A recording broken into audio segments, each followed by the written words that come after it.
I'm in my prime like I'm Dion. Yeah, focused on the green.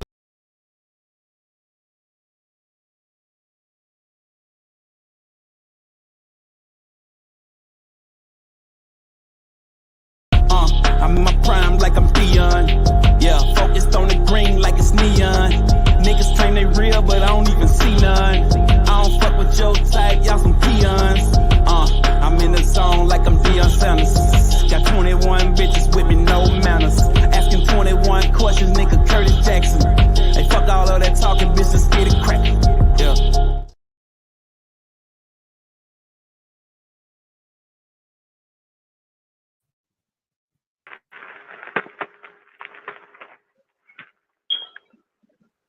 Yo, we back with another episode of Sports Noise Media, man.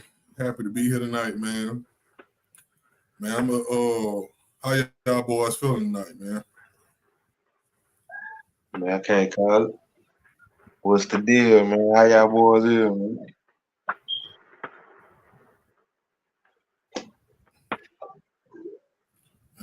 What about you, Dennis, man? How you feeling tonight? Everything good, man. Let's see another Sunday, man.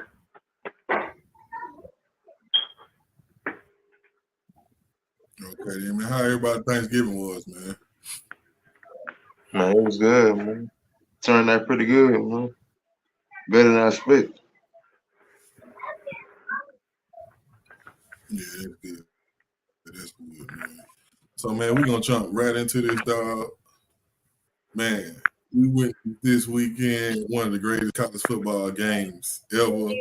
One of the greatest college football game-winning touchdowns being thrown, comeback win, all that, man. As most of the people who tune into the show know that all three of us, we from Alabama. So, you know what I'm saying? That's one of the biggest days in our state, you know what I'm saying, in November every year. With all that being said, man, with the whole lead up to the game, like as Alabama fans, we already know that's going to be a tough, rough, rugged game no matter what the record is. Records don't matter in that game, man, which is the Iron Bowl. You know what I'm saying? Man, what's your whole? Just give me everything you got, Mike, on the whole Iron Bowl game that you witnessed Saturday, man. Man, it was everything, man. Everybody hope for, man. Everybody, you know, that's from there should already know what time it is. Like you say, the records get thrown out the window. Auburn always gonna get Alabama their best shot, man. At the end of the day and stuff, man. And they had them, man. I ain't gonna lie, man. It was real. One of them endings, like you know, like the pick six a couple years ago and stuff. It was like one of them kind of endings, man. So it is good to see that they came out on the other end. You know what I'm saying? Because they've been on the worst side of it. You know what I'm saying? So they, like Saban said, they've been on both sides of the fence, man. They've been on the bad side when the kick six happened, and not the good fortune side, which is this side. So. They'll take it however it come, I'm pretty sure, you know what I'm saying? So a dub is a dub at the end of the day, man. And, you know, Auburn came to play, you know what I'm saying? They running game was a problem, you know what I'm saying, for Alabama and stuff. And they got physical with them boys and really got on top of them, man. And just Miro showed his resilience, you know what I'm saying? And just showed he can come through, he be clutch, man. Like, bro been clutch all year, bro. Aside for the Texas game, bro been clutch all year, man. So man, you know, my hat's off the middle road, man. And, you know what I'm saying? They running backs and defense, man. And it was a hell of an Iron Bowl, man. One for the ages, man. And shit, I own the Georgia now, man. Man, what you think about that last play? Shit, it was a hell of a play, bro. Hell of a play by the receiver, bro. Number 4, you know what I'm saying? Didn't have his head turned around, bro. I don't know what he was thinking. You know what I'm saying, bro? Just lost track of the ball and shit. Mero put it right where you supposed to put it at, man. And Bun made a hell of a play, bro. Okay, then. What you got on that whole Alabama, the whole, just everything, Dennis, man? What you got on that? Man, I'm loving it, man. Seeing like everything falling in place for them boys, man. You know what I'm saying? Like, just need a couple of, as an Alabama fan, I'm just hoping for a couple of mishaps, you know what I'm saying, from the people in front of us, man. You know, like Texas or Florida State, I'm looking for one of them boys to slip up, man. And then, you got Washington, Oregon playing each other too, man. So hopefully, man, you know what I'm saying? I know Alabama could pretty much control their destiny right now, man. So that's what I'm looking at like right now. They control their destiny, bro.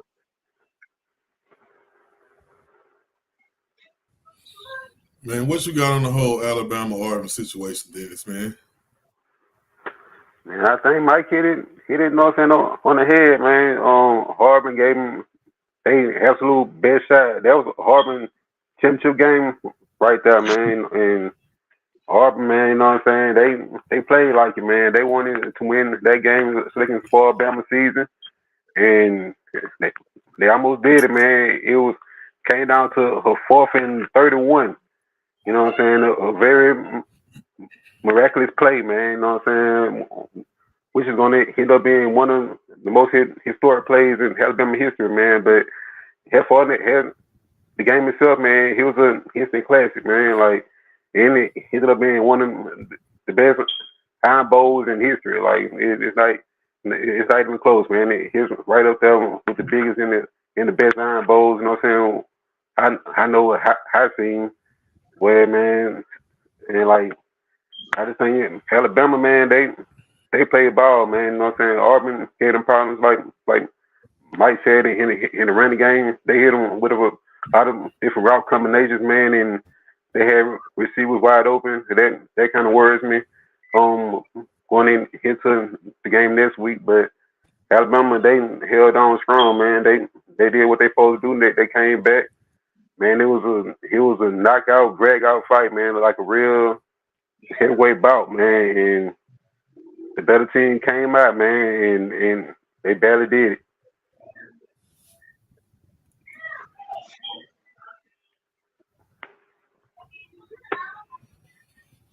Yeah, man, my view of the game, man, Alabama, I'm not going to take nothing away from what Auburn did, but at the same time, Alabama came out so flat, man. The play calling was real. The play calling was real safe. Like, they came in there calling plays like they wasn't gonna get Auburn best shot. Like, they called basic plays to kind of like, okay, y'all gonna play stuff like this. Well, what we've been doing all season ain't been working, but it's gonna work against what y'all doing. You know what I'm saying? And they just came out there and they play. I'm not trying to downplay them, but I just think Alabama came out and played a real sloppy game. The quarterback, they wasn't getting him involved with his legs. Like, it was just a bad game. And a lot of that had to do with Auburn. I think that, you know what I'm saying, if Alabama play like this, you know what I'm saying, in the SEC championship, they're going to get blowed out. So they got a lot of stuff they need to clean up going into the next game. Like Dennis said, man, it's one of the best Iron Bowls I've seen, man. Like, I couldn't believe that. Like, when he caught that ball and got his feet down, he got his feet down like he was in the NFL. He got both his feet down in the back of the end zone, man. I couldn't believe it, man. And to see them Auburn fans crying, man. You talking about something that seeing somebody cry brought some joy to me, boy. Like I told everybody else, when everybody posted all the pictures of the Auburn people crying, man, they would have did it to us if we'd have lost too. So no, so it is what it is, man. You know what I'm saying? But like I was saying, man, it was one of the best. Yeah, it was probably the best Alabama Auburn game I've seen, man, as far as the ending. You know what I'm saying? But with that being said, as far as how Alabama played, man, we're gonna segue into the next topic, man. And the next topic is Alabama versus Georgia in the SEC championship. Based on how Georgia has played all year and how Alabama played, you know what I'm saying, all year, like you said, Mike, they've been showing resilience throughout the whole season. You know what I'm saying? Just grinding out tough games. How you see that game playing out, Mike? You know what I'm saying, in the SEC championship? I think it's gonna be a low scoring game, man. Like you got two great defenses going against each other, man. Two heavyweights. You know, really two teams that like rely on their run more than they passing. So you gonna see a lot of good defensive plays, man. I feel like, man, and I feel like, you know what I'm saying, if Miro, you know what I'm saying, play mistake free football and stay locked in like he been in the last couple of weeks, man, he can pull this off, man. And you know what I'm saying, I just know they gotta come with the A game. Just like you said, man, they can't play like how they played against Auburn at all, bro. Like they can't sleepwalk, you know what I'm saying, through 3 quarters, you know what I'm saying, with Georgia, bro. So from the start to the finish, man, they got to come with it, bro. And I'm hoping they do. I hope they bring the intensity. They should be motivated, man. From the past 2 years, they kind of like Georgia kind of like stole the spotlight from them boys, man. So I'm really expecting them boys to grab the spotlight back, man, and really make this a statement game and just show, you know what I'm saying, the nation, man, like, hey, Alabama's back, man. You know what I'm saying? Georgia had their fun for 2 years. Now it's time for, you know what I'm saying, to give it back what we owe, you know what I'm saying? So hopefully they earn it. You know what I'm saying? Which I hope they will. You know what I'm saying? And man, I'm looking for a slobber knocker, man. Two heavyweight fights, man. If Alabama win this, just cash them in, they ticket into the playoffs. I think so, man, because like a couple of those guys that's in front of them, man, I'm really it's a very good possibility that they might get upset, man. Like Florida State, they can very much lose their game. And then Texas can lose their game as well, man. You know, who knows what's gonna happen between Washington and Oregon, bro. So yeah, with that being said, if they beat Georgia, man, and they make a statement win, hey, they pretty much stamp, bro. Pretty much stamp their ticket. Okay, then. What you got on that, Dennis, man? And I'm gonna start with this question to you, Dennis. If Georgia was to lose, do they still make it to the championship? That's a hell of a question, man. I believe if it's a tight finish, man, how to say a finish like how Alabama just had against Auburn, man, I feel like it's a possibility, man. For one loss Georgia team, man, that was a tight game to Alabama, man. I feel like they wouldn't get the benefit of the doubt. So I think that they'll get in, man. And as far as the game itself, man, I think, you know what I'm saying, it's gonna be a fight, man. It's gonna be a real fight, man. But Georgia, man, they been kind of, you know what I'm saying, like y'all said, they've been grinding it out, you know what I'm saying. They haven't really been that dominant team that we used to seeing, you know what I'm saying. Them just destroying everybody, just having that lockdown defense. But I think here's a little bit of wasn't a little bit, you know what I'm saying, possibility, you know what I'm saying, going on. I don't think they haven't had too many games that they feel like they haven't had to get up for, man. And I feel like this gonna be one of them games that they gonna get up for. Just 'cause, you know what I'm saying, they know what Alabama brings, they know what Alabama represent, man. And I think it's gonna be a tough, you know what I'm saying, game. But if I had to pick a winner, man, I see Georgia hanging on probably by 5 or 6, man. I can see it being 31-26 or somewhere around there, man. You know what I'm saying? I feel like it's gonna be a tough, hard fought game, man.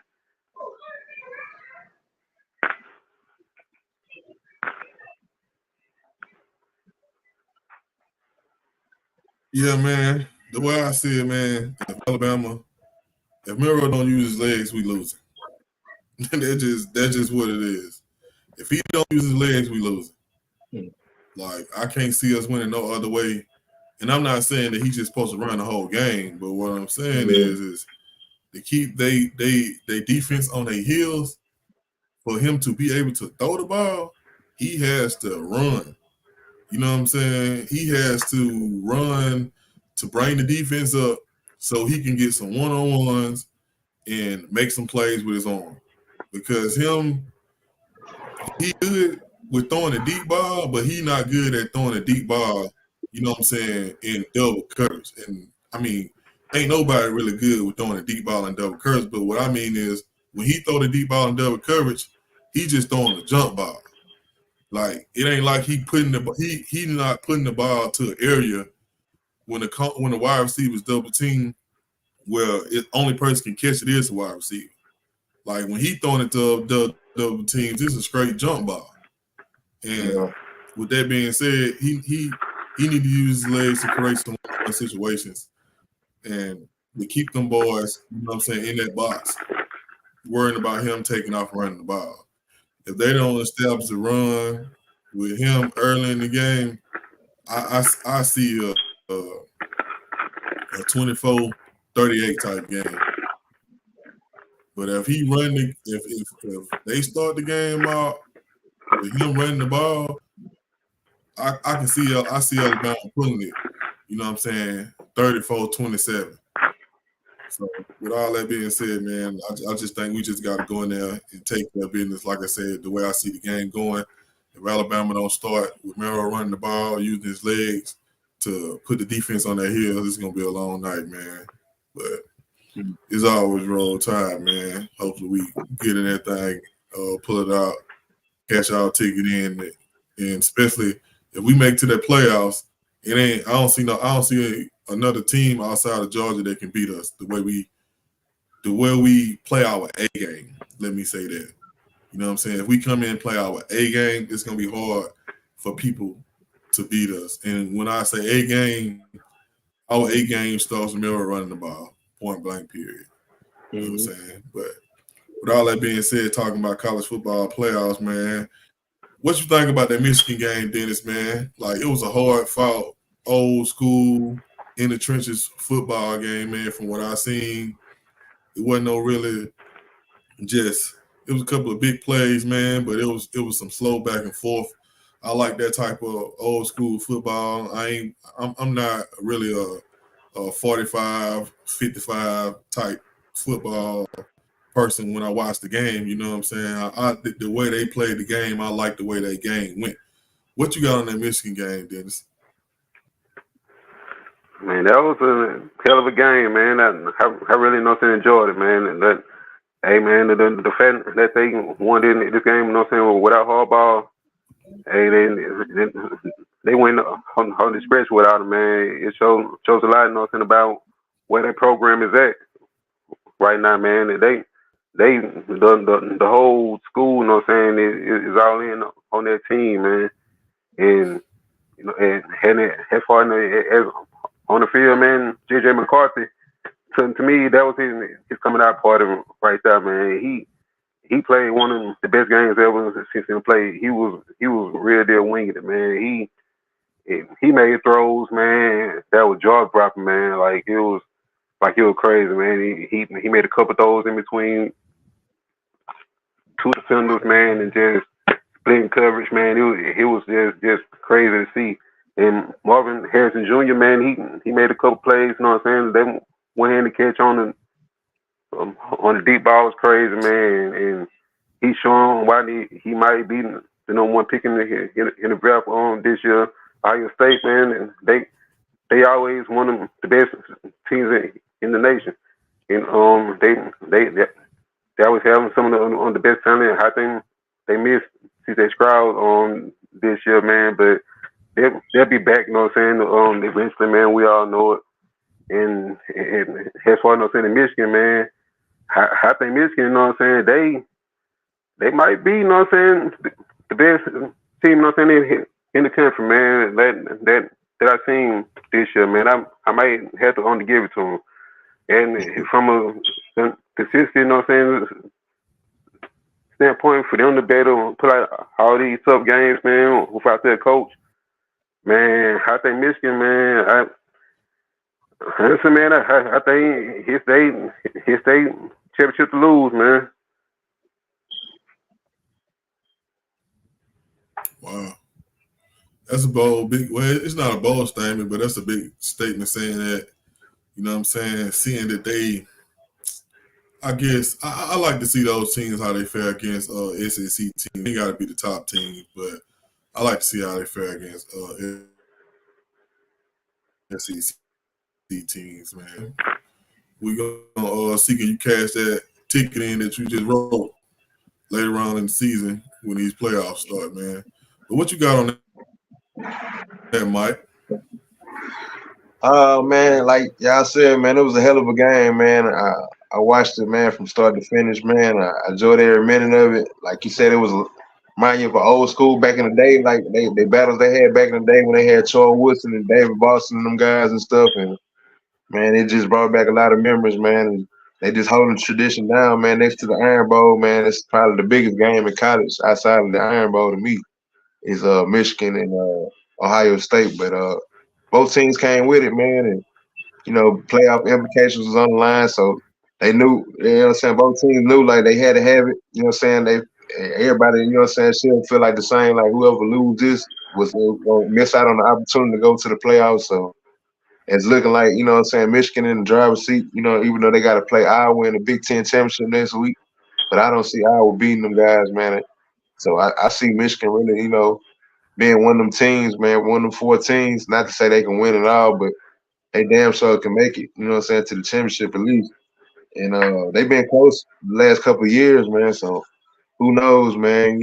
They showed a lot of, what I'm saying, overcoming adversity with the hardball situation, and they running game was on point with the guy Blake Corum. I really like that dude game, man. Like, bro, short, he styling and stuff, but he a good ass running back, bro.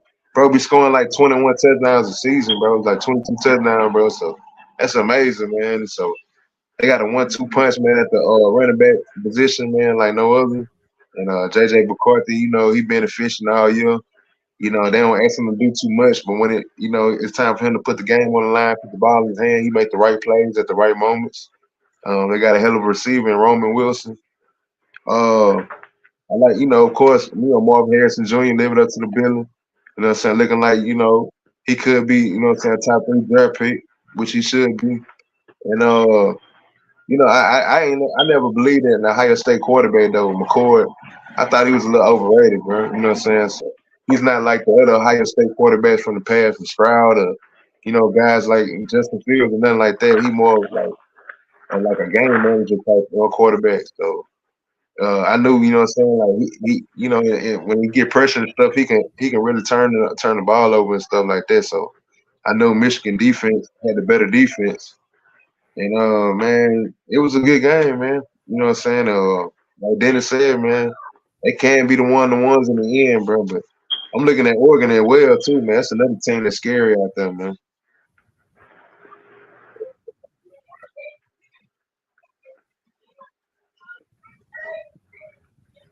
Man, talk about what Michigan been able to do with missing a coach for pretty much half of the season, Mike. Man, that's amazing, man. That's phenomenal what they doing, man. Hats off to the intern coach, you know what I'm saying, Sharon Moore. He got deep ties with them boys, man. He been in their program and stuff, and he been leading the way and basically holding down the fort, man. Like you could see it, man, after every win, man. Like how they rally around that dude, and you know what I'm saying. They really invested in dude, and bro really invested to them. He just shows how much he got love for the university and how much he put into it, man. Like you see, he get emotional every after every win and stuff. It's not it's just a testament how much he love the university, how much he love the game, man, how much he love to coach some guys, man. So it's an amazing job what they doing, man. It's no small feat at all.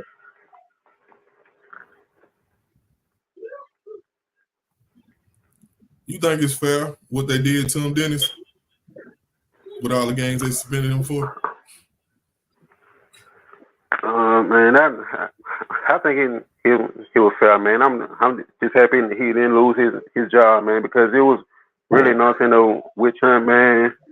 All them coaches was nothing mad at and how good Michigan, you know what I'm saying, became over the years. And I think this gonna be the season, you know what I'm saying. Harbaugh might finally get that monkey off his back. You know, he hasn't been able to win the big one yet. He been scrutinized for years now. So I think this might be the season, man.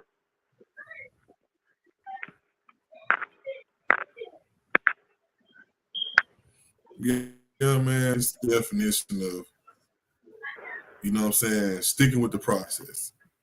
Like, we didn't see them make it to big games and get blowed out. We didn't see them take one step forward, take two steps back. And to see them to build a program back up to what they used to, and they got the program built up to, in a sense of, he's not there, but he's there. Because everything that's going on, don't mistake it. He built that. They running off his fumes. You know what I'm saying? Even though he's not coaching, but everything's operating based on what he built. You know what I'm saying? So, like you said, Dennis, it could be that year. You know what I'm saying? It's hard for me to even talk like that. You know what I'm saying? As far as being an Alabama fan, but being a realist, you know what I'm saying? This is one of them years. I remember me and you talking a long time ago. You know, I asked you about LSU, and you was just like, bro, it's their year. Before the playoffs, anything happened, you just like, it's their year. And you know what I'm saying? It's starting to look like that a little bit for us with them having their back against the wall, showing up week after week. It don't seem like it's bothering them. It seems like that they just accepted everything and they just moving forward what they need to do. So we're gonna see how everything turn out in the playoffs, you know what I'm saying? But like I said, all the money they pay him, he worked his weight in gold, you know what I'm saying? So I can't really, you know what I'm saying, knock him. So more power to them, man. But yeah, that's all we got for this for the college playoffs and things of that nature, man. We're gonna segue and move into these Thanksgiving games, man. The biggest Thanksgiving, the greatest Thanksgiving game that we have every year. It always involved them Dallas Cowboys. And I'm happy that we got a win on Thanksgiving, man. But at the same time, this part of the schedule, me personally, being a diehard Cowboy fan, these games don't count. Only hard games. When I look at the Cowboys, only hard games count. When I look at games like this, I look for mistakes, no interceptions, defense playing more crisp. Everybody who wasn't getting the ball, starting to get the ball, getting worked into rotation. That's how I look at games like this. Dak been playing real good. You know what I'm saying? Dak, I don't subscribe to regular season Dak because for the most part, he pretty much unstoppable. You know what I'm saying? Especially when you're playing against, you know what I'm saying, below 500 teams. You know what I'm saying? Like I said, I think they played a good game. They played a solid game. You know what I'm saying? I can't really take nothing bad away from what they did. They stalled a little bit, but they got back in motion and they finished the game like they supposed to, you know what I'm saying? Based on what their record is. So with all that being said, I done got my little shots off.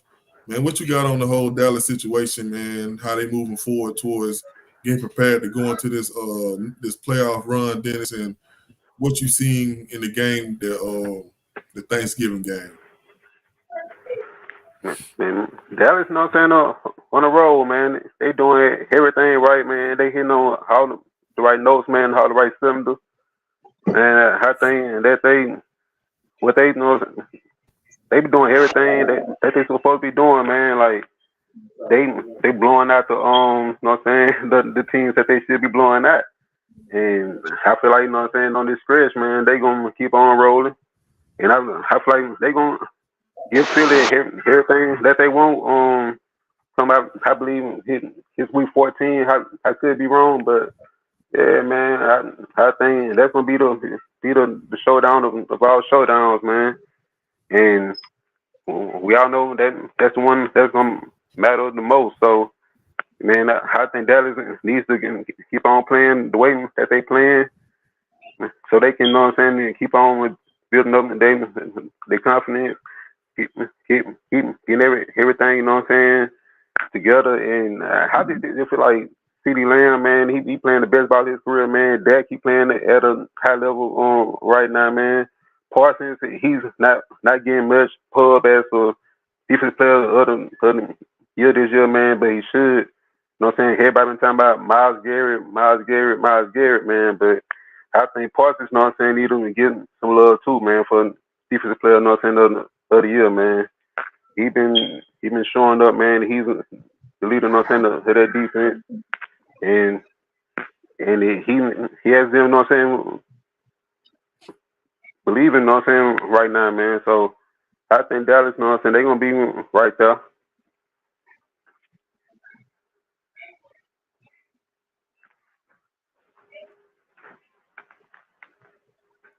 What you got on the Cowboys' whole situation, Mike? How they moving this year? How they playing coming down the stretch? You know what I'm saying? Getting prepared for this playoff run, man. Correcting a lot of bad stuff that they've been doing. You know what I'm saying? Especially with like Dennis said, getting CD more involved after the break. Just doing the little stuff that they should be doing. You know what I'm saying? Going into the stretch of the season. Man, they playing pretty good ball, man, right now, man. Like Dennis said, Dak playing at a high level, man. CD being elite, you know what I'm saying, right now, and defense is playing top level. We got Bland and Parsons and them boys, man, playing at high levels right now. Looking like they both can be defense player of the year candidates. And man, they just implying they run, man, like we were talking about, alluding to, what I'm saying, in early episodes about them involving Pollard more and involving, what I'm saying, the other guy, the other running back more and stuff. So that's been a plus for them. And Mike McCarthy being more creative in the play calling, man. Like you can see it, you know what I'm saying? You can actually see the creativity, you know what I'm saying, what Mike McCarthy been doing and stuff, man. I didn't see it at first, you know what I'm saying, because I didn't see the difference, you know what I'm saying, at first, but now I can see it like these past 4 weeks. You can really see, you know what I'm saying, he really clicking on all cylinders, man. Like you said, man, they playing real good ball right now, man. This week, as a fan, and I know you're a fan, and just want to see that going against these top level teams, and they get to show that with these last 4-5 games coming down the stretch, man. You know what I'm saying? All these guys who they facing playoff caliber teams, you know what I'm saying? So they'll be able to show, you know what I'm saying, what they can do against these top level teams, man. This would be the time to show it because they've been dominating the lower level teams. So they're looking like, you know what I'm saying, this show it to prove it on stage right now, man. So if they can just keep playing how they playing, man, they will be a serious threat, man. Not even just in the NFC, man. They can be a serious threat to win the Super Bowl.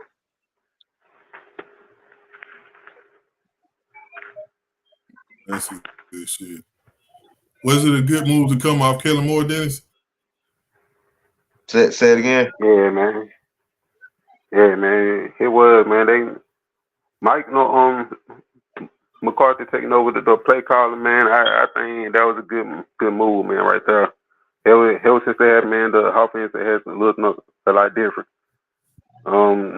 CD has been more involved all over the field, and he been scrutinized a lot. Hopefully, it's not running the ball enough, man. And I get it, man, but his offense kind of fits more now than it did then, man. Since the league is so past that, man. But he's staying with the run too, man, more than, you know what I'm saying, usual. So as long as he does that, man, I feel like he's doing a bang up job, and he got everything going. So they need to keep it going.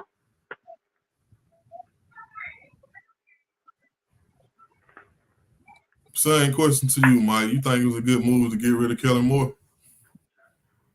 Well, it's looking like, yeah, you know what I'm saying? Like, proof is in the pudding right now, man. So it's hard to argue, you know what I'm saying, debate about that because we see who having success and who ain't having success, man. Like, not to say Kellen Moore ain't having success, but, it ain't translating into wins, obviously, you know what I'm saying? So that was the thing with him when he was y'all offensive coordinator, like, yeah, y'all was putting up the stats and stuff, but it wasn't translating the wins, it translating the dominating teams, like, y'all should, like how y'all been doing this year, man. So I see a difference, most definitely, man, because y'all ain't just been winning, y'all been dominating teams, bro. So, hey, man, I see it, man. The proof is in the pudding. With that said, man, we're gonna stick with the Cowboys, man. Bland, man, that boy been on a roll this year with what he been doing for as he just broke the record for the pick six. Like, I actually seen the last one, man. It was like,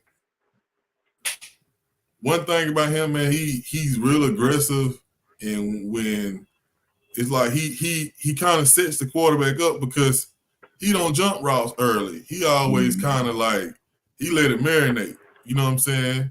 And once he figure out, you know what I'm saying, I'm gonna jump it, he jumping and he come through, man. You know what I'm saying? And you know what I'm saying? I'm real happy for him. You know what I'm saying? This is gonna equate to him getting some type of payday. He's gonna solidify our defense even more because Gilly, he ain't gonna be that long, and he gonna be able to slide right back into that slot. I mean that spot, not slot, but that spot on the other side when Diggs come back, man. So I've been wanting us to have two good cornerbacks for some years. And it seems like, you know what I'm saying, we heading in the right direction with making that happen. You know what I'm saying? I like the way he play a lot. He play a little too aggressive for me. You know what I'm saying? But it's always it's gonna. That's the way they call their defense. That's the way they run. Their defense is pretty much aggressive, and how Cowboys defense is set up, they work from the defensive line to the back. So they put pressure on them boys with that D line to force them to make the quarterback to make quick decisions, get the ball out of his hands, and that work into our cornerback favor. And, you know what I'm saying? Like I said, I'm real happy for bro. You know what I'm saying? He doing a great job.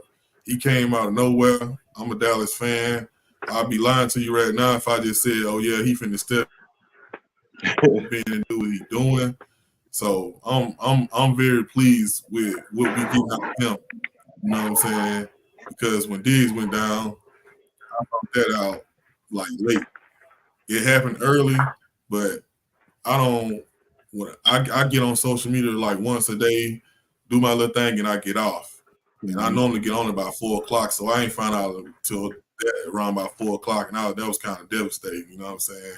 And to see him step in the gap and feel the void. You know what I'm saying? Like I said, I'm happy for him for his success, what he got going on now. I'm happy for him because it's going to translate to him getting some money. You know what I'm saying? And I'm also happy for myself because it seems like we done found you know what I'm saying, another cornerback. You know what I'm saying? But I can keep on going on forever because y'all know this. My team, man, what you think about the whole Bland situation, like with him breaking the pick six record, where he came from, like how he just came out of nowhere, he making a name for himself. What you got on that, Mike? Man, hey, bro, I like. I've been alluding to it for a couple episodes, even like early in the season, man. I said I felt like bro was gonna be like solidified, you know, see himself as that number two cornerback, man. 'Cause like you say, y'all been searching for that for years. That's why y'all brought Gilmore in. You know, it just so happened, you know what I'm saying? It's a blessing in disguise, man, because hey man, he really like, you know, stepped up, man, when Diggs went down, man, and made it upon himself, man, to be that playmaker that Diggs was represented to y'all team, man. And we can play the what if could have should have game all day long and just say like what if, you know what I'm saying, Diggs would never got hurt, man. It's just what them guys would have been together along with Gilmore, man, that would have been that would have been sick, bro. I had to admit myself, that would have been a sick combination, man. And with those safeties and with that pass rush, man, that would have been that would have been real scary, man. That would have put y'all up there for real, man. But it is what it is, man. With Diggs, you know what I'm saying, hope for a speedy recovery. But what Bland did and what he came from for being a diamond in the rough, man, and like you say, coming out of nowhere, man, and he played pretty good last year. I like this game last. I've been paying attention to him since last year, so he played pretty solid last year. But this year he took it to another level, man, and to have five, you know what I'm saying, interception returns in the season, man, and still got more games to go, man. It seems like he's gonna get one every game. Everybody just look for it, you know what I'm saying? Now, like, hey, Bland gonna get a pick six, you know what I'm saying? They looking for it now, like, bro, get the ball. He finna take it to the house. It's a house call. But man, bro really doing some outstanding things, man. And, man, it's gonna be real dangerous, man, when Trayvon Diggs get back, man, for them boys, man.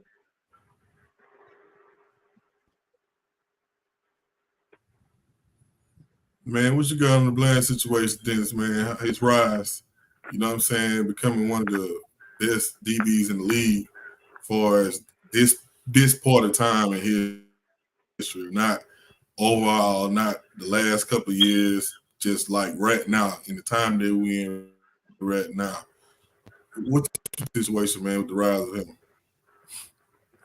I mean, it's a hell of a story, man. Hell of a story. Bland, you know what I'm saying, was slot to be a slot cornerback this year, man. And for him to step up, you know what I'm saying, to the outside role when Diaz, you know what I'm saying, went down, man, he did, you know what I'm saying, in a hell of a job, you know what I'm saying, as you know what I'm saying, we all see, man. But I also got to give Dan Quinn, the Cowboys defense coordinator, a lot of credit, man. Like Knight, you know what I'm saying, man. They play in aggressive style, starting off with the defensive line.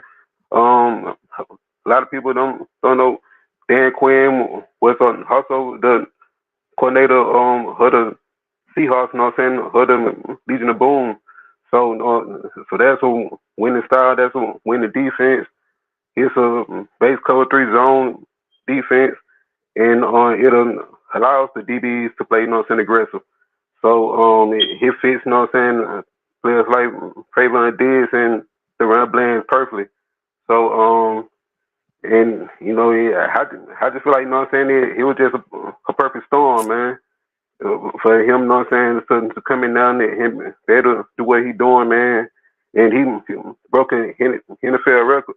And then he did it with games to go. So can't nobody say, oh, he was a 17 game season. Like, nah, he did it, you know what I'm saying, before, way before the season was even over. So, man, he got a chance to put the record even further how to reach, man. So, hey, man, shouts out to him, man. Shouts out to and Dan Quinn, man, and Dallas, man. That's a hell of a thing that he doing on right now, and he deserves, you know what I'm saying, some kind of recognition for setting a new NFL record.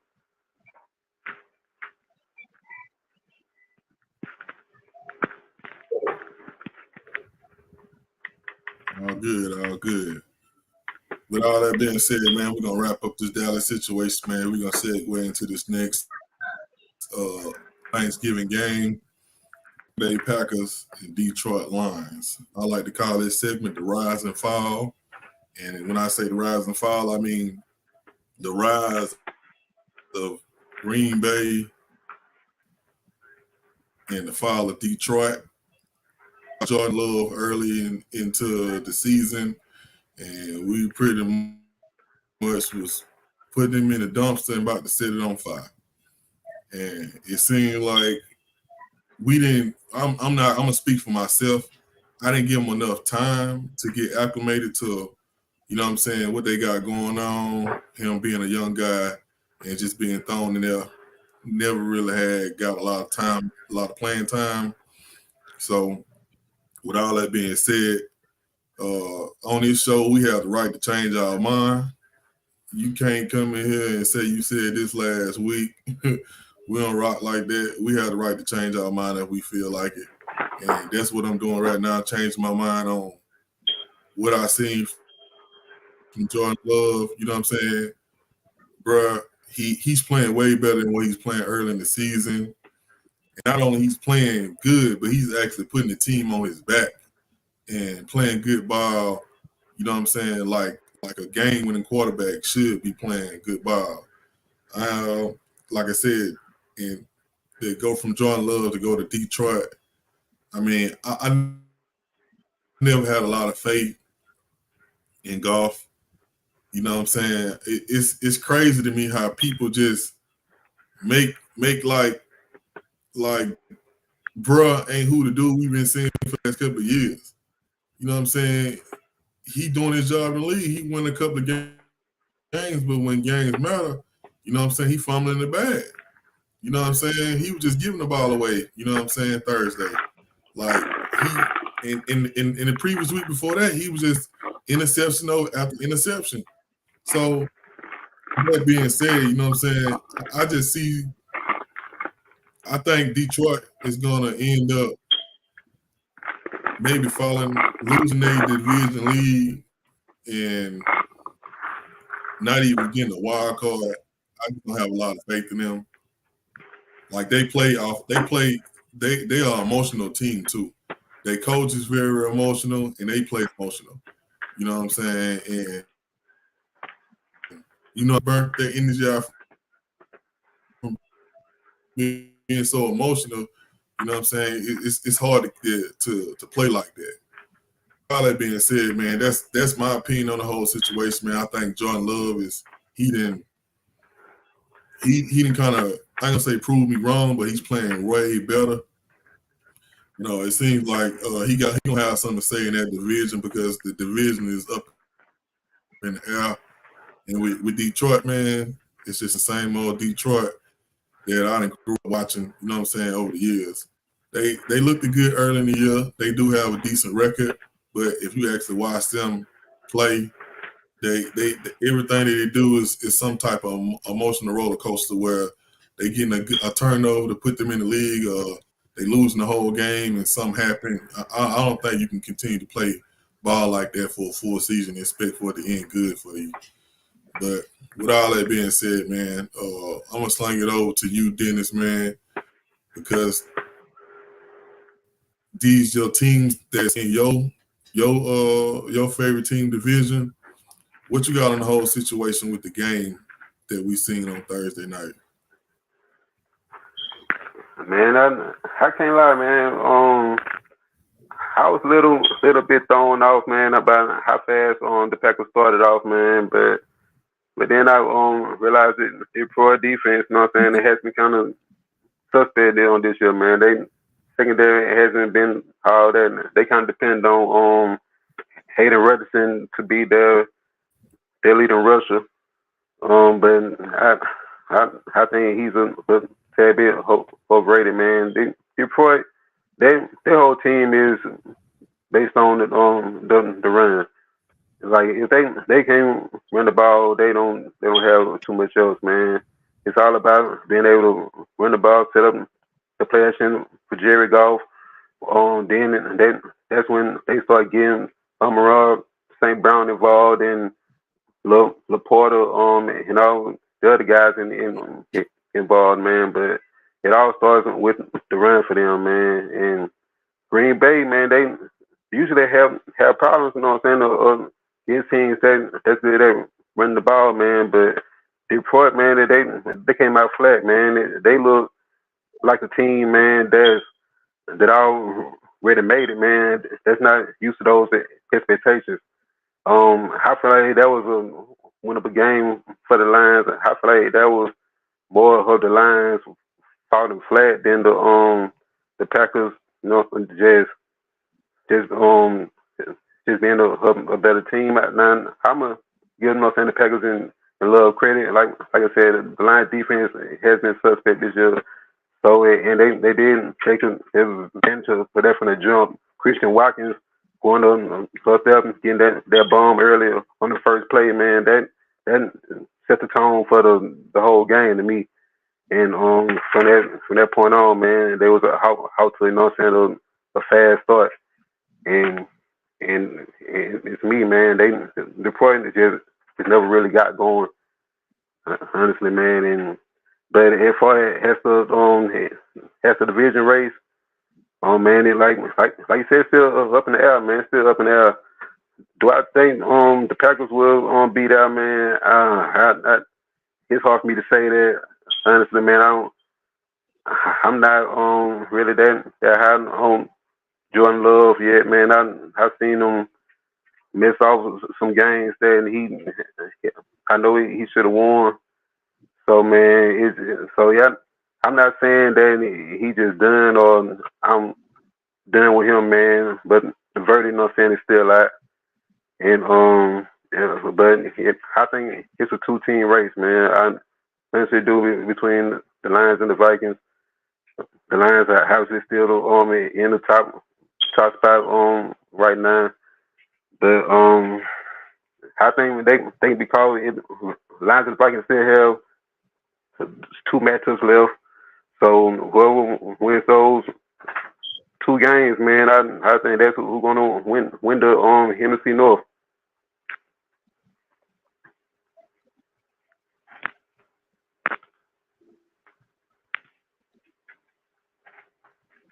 On the whole situation, Mike, with like I said, the rise and fall, and when I say rise, I mean the rise of Green Bay and the fall of Detroit Lions. Man, to be honest, I really still ain't just lost faith in Detroit. You know what I'm saying? I do feel like they still one of the better teams in NFC. You know, I just feel like, on Thanksgiving they ran into the division opponent. They just really got out muscle, man. Got out physical. I was shocked, bro. I'd be wanting to be say I was lying. I had them. I was going with them on my sheet this week, man, and let me down. And just the way they got our muscle, man, our physical, man. It was just amazing to see, man, because Detroit got one of the best lines in offensive lines in the league, bro. And to see them get our muscle like that, and that they pocket instead of collapsing like every play, like Jared Goff had hell, man. He was going through hell, bro. Like you say, he had 3 interceptions last week, but this week he had 3 fumbles. It didn't seem like his offensive line give him no time, like give him no help, bro. Like he's one of those quarterbacks, like he can't scramble and stuff, so he needs to have a clean pocket. You know what I'm saying? So being that he didn't have a clean pocket, man, they made his day a living hell, man. Shout outs to Green Bay defense for stepping up, man, and really just putting their fingerprints on the game, man, and really, you know what I'm saying, and like Jordan Love played exceptional good, man, for the last couple of weeks. He involving his weapons and stuff like Christian Watson and Romeo Dobbs and them guys and stuff like that. And they running game still suspect because Aaron Jones been banged up and AJ Dillon still ain't really proved himself yet. But man, Green Bay it's one of them teams. They a mystery team, bro. But I don't really just see them just making noise like that or coming close to winning the division. I'm kind of with Dennis with him saying it's a two-man race with Minnesota Vikings and Detroit Lions. But you know what I'm saying, they are. I can't give them credit and say they are better than what I thought they was going to be, Green Bay, because I thought they was going to be a lot worse. But they proven, you know what I'm saying, that they still can be, you know what I'm saying, play good football, man. And Jordan Love, he putting it together, man. This is what they envisioned with him when they made the trade with Aaron Rodgers. So hopefully he can be more consistent, man. Because I'm with Dennis on that. You know what I'm saying? Like he got to show me a little bit more, man. Like he'd put these games together, but he'd be like 1 and 2, and then you'd be looking like man, bro. Like, I don't know what's up with this guy, man. So he got to prove, you know what I'm saying, himself some more, put some good more games, some good more football on the way. Hopefully by the end of the season, you know what I'm saying, they'll be able to see what they have, or whether they should stick with them or should they ride it out with somebody else. But they'll get their answer by the end of the season. And then for Detroit, man, like I say, they still a playoff team, man. I'm still looking for them to win their division, man. But they still got to play the Vikings twice, man. So them gonna be, you know what I'm saying, huge games. You know what I'm saying, very significant games, man. To see, if Detroit, you know what I'm saying, it's gonna be their division or not, man. So with that being said, man, I'm still looking for Detroit to win the division, and so I'm looking for them to bounce back, man. You know what I'm saying, from this week, man.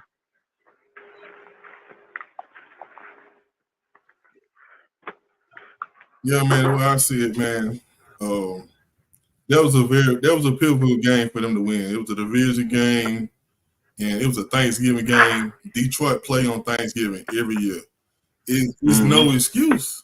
Like it's no excuse for you to allow. I mean, like I said, I don't think they just came in and got lucky. If you look at what Green Bay been doing the last couple of weeks, they've been actually getting better. You know what I'm saying? They've been getting better week by week. It's not like they just came in there and just played out of their mind and won the game. They've been getting better every week. That's why I say with Jordan Love, you know what I'm saying, I was real shaky on him. And like I said, he ain't solidified yet. But when you watch the NFL games, you want to see growth. Like it's one thing for what you've seen in week 1, you've seen the same thing in week 12, 13. We not seeing the same thing with bro. He's actually progressing. He's actually getting better. He's actually showing more pocket presence. Like you said, Mike, he getting the playmakers involved. He's playing better ball. Early in the season, he looked overwhelmed. He was throwing a lot of passes that you was questioning, like, man, why you throwing in these coverages? But from what I've been seeing, like I said, he's been playing better. Yeah.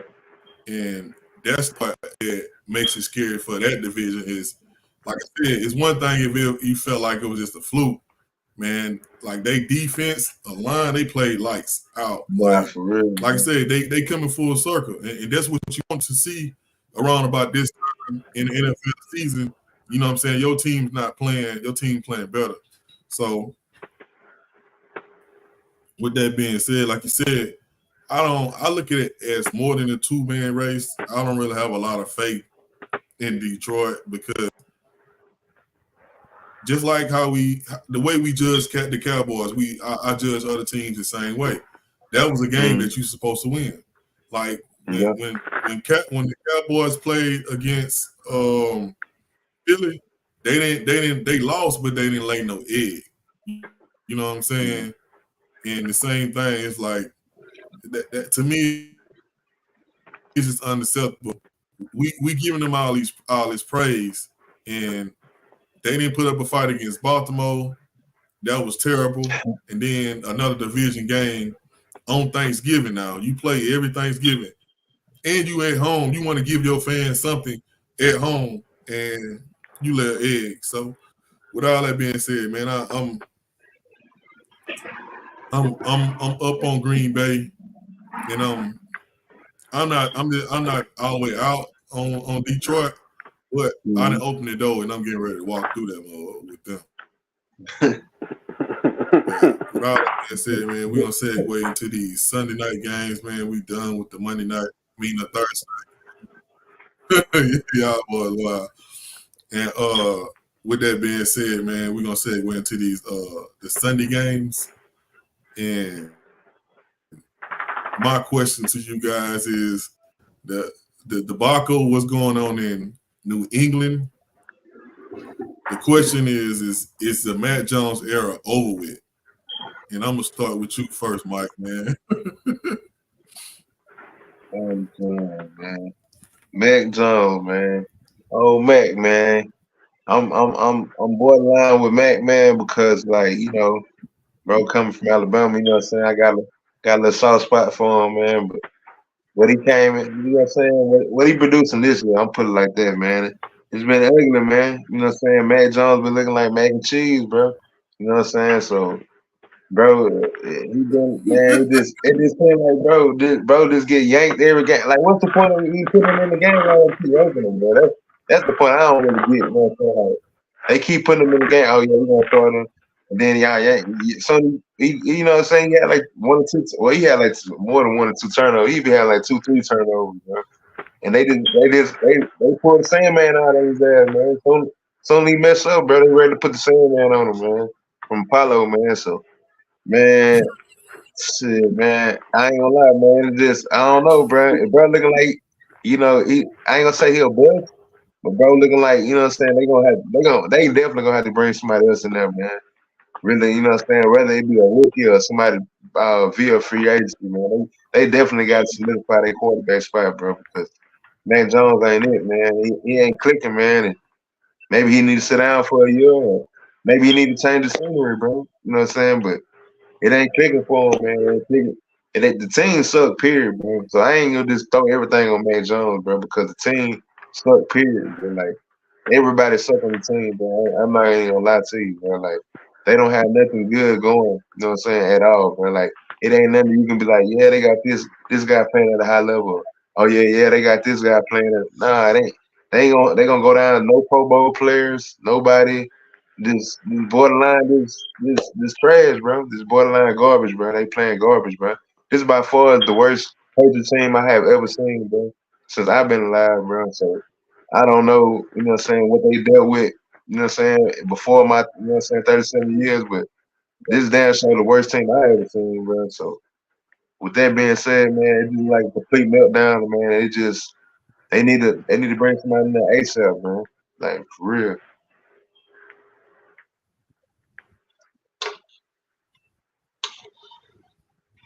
Yeah, man.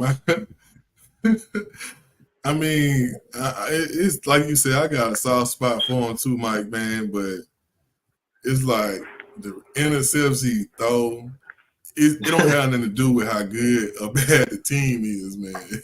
Like that's where I'm at with. It's like when you see, it's one thing if a receiver just ain't running the route right.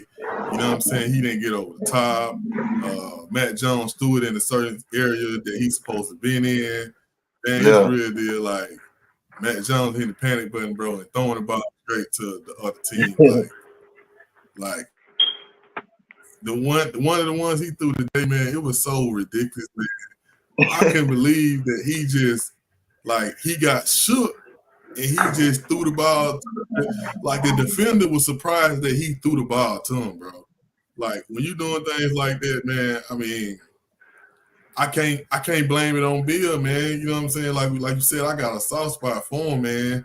And it's like I want to see him succeed. Yeah, so but I think, like you said, Mike, I think he need to change the scenery, man. From the simple fact that, man, it's one thing to go and play bad, but it's another thing to play bad and knowing that if you make a mistake, they ready to hit the sandman, like you said, Michael. So it's like I ain't gonna say he just a bust or anything like that. I just think he need to change the scenery, man. But with all that being said, from my point of view, man, what you got on the whole situation with Matt Jones, Dennis? Oh man, it's a sad scene right now, man. And I think that Coach Belichick, man, he just need to go ahead and let it go, man. I understand that he doesn't want to give up on Mac. I feel like he knows that he put Mac, in a bad spot, but you can't just keep putting them out there just to just get slaughtered, man. And I believe he should have left it alone after Germany, man.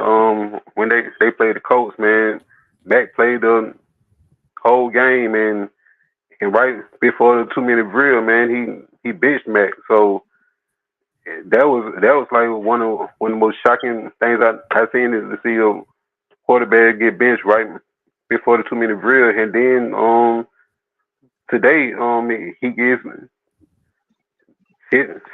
sent to the bench again, man. So it just it's wild, man. I think at this point, man, they need to leave it alone, man. They need to go and give Malik Cunningham a shot, man. At least, you know what I'm saying, you'll be able to run the ball. Something, man. Just trying to hit anything got, man. Obviously, man, it been cold red over there. They've been in desperation mode. They need to, you know what I'm saying? They need to break the glass, man. Yeah, so yeah, like Knight said, man, he should have been put in Cunningham, man, but I don't know why it's taking him this long to put in a move, trying to make a move, man. But how like at this point, you got absolutely nothing to lose, like absolutely nothing.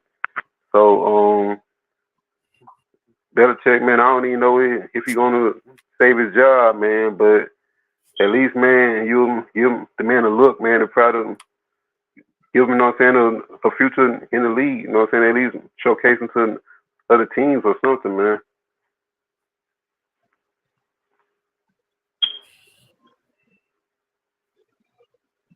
Yeah, man. Like I said, I thought the way Cunningham, I watched him in preseason, man. He played really, really good in the preseason. And with what's going on with their quarterback situation, like you said, Dennis, it'll get him a chance to run the ball on the ground at least. You know what I'm saying? So it's like having a mobile quarterback, man, in the league that we playing today, man, how fast the game is now, that's a lot. You know what I'm saying? They can bail you out a lot of situations. They can put you in a lot of good situations too. So at this point, man, you really don't have nothing to lose, man. You know what I'm saying? Bro played good for you in the preseason. Go ahead and get a man a shot to see what it is. Because if he gives their team a spark, man, that's a position of need that you may not have to worry about drafting. But I mean, knowing how this league works, man, and seeing this type of stuff over and over again, man, I doubt bro get a shot just because of what he looked like. You know what I'm saying? So it's like I was high on it at the beginning because they was playing so bad, but I'm just like, they playing this bad and they still ain't gave bro no shot. I mean, I mean, to me that ain't even a question right now at this point of what's going on. It's a dumpster fire. You know what I'm saying? Matt Jones need to change the scenery, man. Hopefully he can get that. It look like Bill ain't gonna lose his job. They got too much money. Oh, you know what I'm saying? I think he done built up enough equity in the team for them to give him another shot. So with all that being said, man, it's just a crazy situation, man. But with all that being said, man, we're gonna segue into this next topic of the Sunday night football games, man. New Orleans Saints, man. I just don't understand what they got going on. They got David Carr as supposed to, you know what I'm saying, replace Drew Brees in the sense of Drew Brees at the point in time he retired, he can only get him to a certain point. And now, at this point in time, it seems like he's regressing. The game they played today, it was to solidify themselves in division and move close to becoming division champs because they whole division is a layup. And they by far to me is the best team. They just don't put it together every Sunday, man. But with all that being said, man, how you feel about, you know what I'm saying, New Orleans as a whole, and where you think they going as far as this season, Mike? Man, I don't know, man. Saints are one of those mystery teams, man. It's like you never know what you're gonna do with the Saints, man. Like you say, man, you alluded to Derek Carr. They brought Derek Carr in to solidify their quarterback position, man, and to basically elevate their quarterback position, man, because they had a capable starting quarterback in James Winston, but we all know James is all known for being mistake prone and being turnover prone. He's a good backup quarterback, but he hasn't shown to be a good starting quarterback in this league. So they felt like they had to elevate the position by bringing Derek Carr in, and I thought it was a good idea at the time. But man, it's looking like, man, it wasn't a good idea at all, man. But it felt like, in our nationality, they probably was they best choice they could have dealt with. You know what I'm saying? By getting them that. Now, me personally, I wouldn't have gave him that long term deal, man. I would have gave him a shorter term deal because, like you said, he's getting up in age and he's starting to regress. But man, I don't understand, man, because they got weapons, man. You got Alvin Kamara, you got Chris Olave, you know what I'm saying? You got the other guy, number 22, the speed receiver. You got Taysom Hill. You got a solid defense. You know what I'm saying? You should. I mean, the division is. I mean, it's a gimme, like you say, bro. All you need is really like 8 wins, brother, to win. You know what I'm saying? Win the division. If 7, you can go in at 7-9 and win the division, man. So, man, the division is there, bro. It's there for the taking, man. And the Saints, man, like it is. They can't win on the road to me, man. I always say that about the Saints, bro. Like they basically just a home team, bro. Like they play real good in the dome, man. But outside of the dome, they just, you know what I'm saying? They ain't got it, bro. Like on the road, they are not a good road team, man. They suck on the road, bro.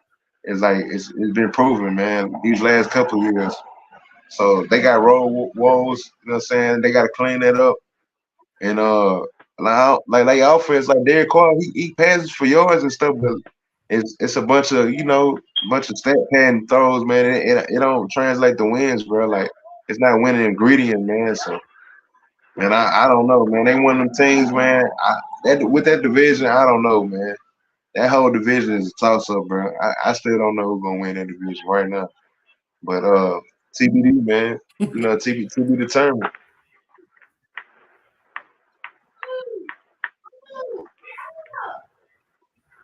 Man, what you got on the Saints, Dennis, man? Yeah, man, the Saints, man, I think had this point in the season, it's been a disappointment. I mean, I has expected the Saints to run away with the NFC South, man. They have one of the softest schedules coming into the season, man, and to see them falling short of expectations, man, is nothing but disappointing. So I think Derek Carr, man, he probably did his best, man. I think some of the players gave up on him, man. I know Chris Olave did when they played Jacksonville, man, and when I seen them two get into it on the sideline, man, I knew that it was problems with that within that team, man, and the way Olave just walked off on him, man, and left him hanging. You know what I'm saying? And that was one of the greatest things I ever seen live, man. Just see receiver quit in the middle, you know what I'm saying, of a route, man. But yeah, man. But the Saints, man, as a whole, man, Cameron Jordan, you know what I'm saying, he's doing it the best he can still. Demario Davis, Marshawn Lattimore, but he's just not hitting right now on offense, man. That line hasn't been the same. They got Humphries Pete playing left tackle right now, man. It's not working out for him at all. He's just bad, man. They need some kind of spark right now, man. Honestly, that's the thing, man. They need more of Taysom Hill. Taysom Hill needs to get a little bit more burn. I know he's not the long term answer. No, consider him right now, man. But at this point, you need some kind of spark, man. And New Orleans, man, is a city, man, that runs off energy, man. And I think Taysom Hill, he can bring that team some energy that they need right now, man. That's well needed. Or else they might let Atlanta or Tampa come in and take the division from them, man.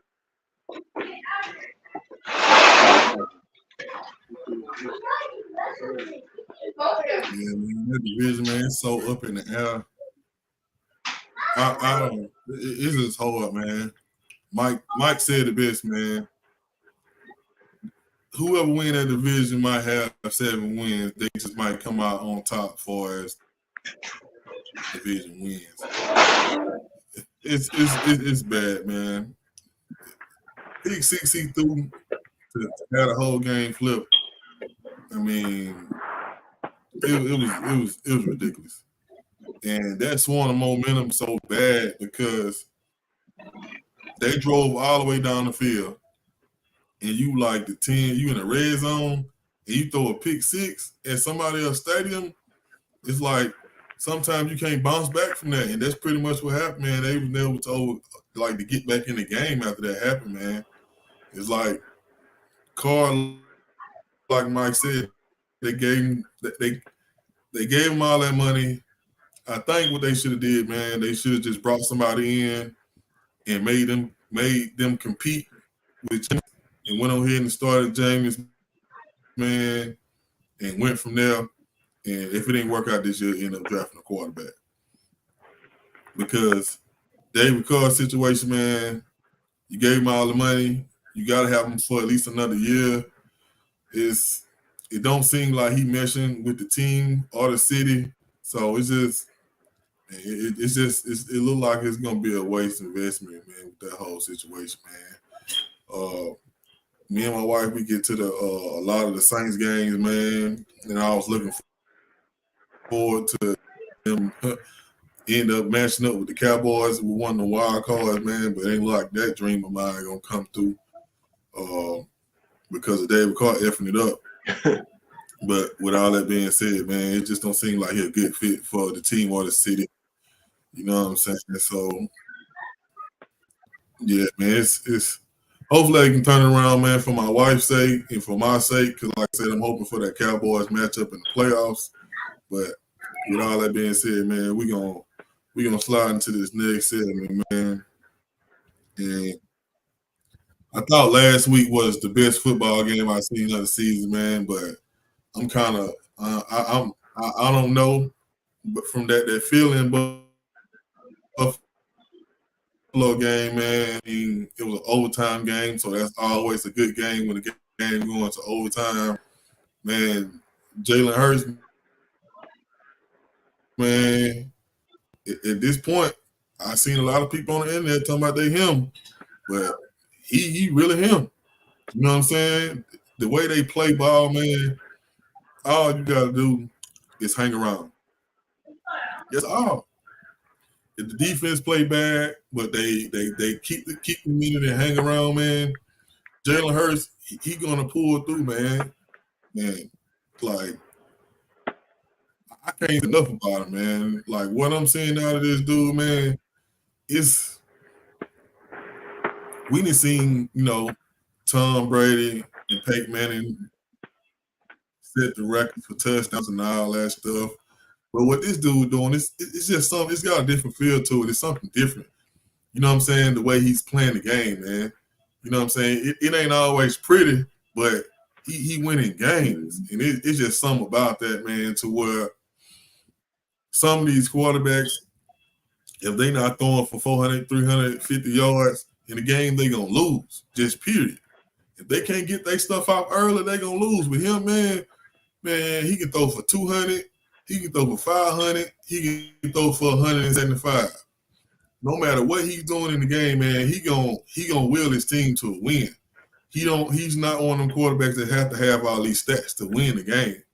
You know what I'm saying? Man, I can go on about him, man. I'm gonna let y'all get y'all time in with him, man. How y'all feel about pretty much Jalen Hurts, how he's playing quarterback, and what Philly doing? You know what I'm saying? Philly is starting to look like the best team in the NFL, man. So I'm gonna start with you, Dennis, man. What you got on that? Them boys looking good, man. Like, and it seems like they running into the buzz every week, man. They have tough game after tough game after tough game, man. And they just keep finding ways to win and put them out. And Hurts, man, like you said it best, man. He just keep on winning, man. And it's no surprise, man. He won it everywhere. You know what I'm saying, he ever went, man. We got the chance, you know what I'm saying, to watch him earlier, you know what I'm saying, than most. So we know, you know what I'm saying, well, you know what I'm saying, well, it's just his winning pedigree, man, and just his will, you know what I'm saying, the will to win. So, you know what I'm saying, Jalen Hurts, he keeps playing ball, man, and the Eagles, man, they just keep finding ways, man. That defense to keep on coming through in the clutch, man, to be able to hold Buffalo to that field goal, and at the end, to give the offense a chance to go down there and score, you know what I'm saying, to win, man. I don't know if that last throw Josh Allen made was a miscommunication or not, man. I believe it was, but you know that just sometimes how the game go, man. And man, the Eagles, man, they just keep on doing it, man. The way they run the ball with Swift and Hurts, man, and I seen it last week coming off the bye week, man. Hurts, he wasn't running, no saying on the ball the same, man. He didn't look as healthy, but ever since they came off that bye week, man, he looking healthy. He's running the ball way better, way more than effectively, man. And I think that been, you know what I'm saying, the key difference in his game, in this stretch that they going into it now. So yeah, man, the Eagles are looking more dangerous.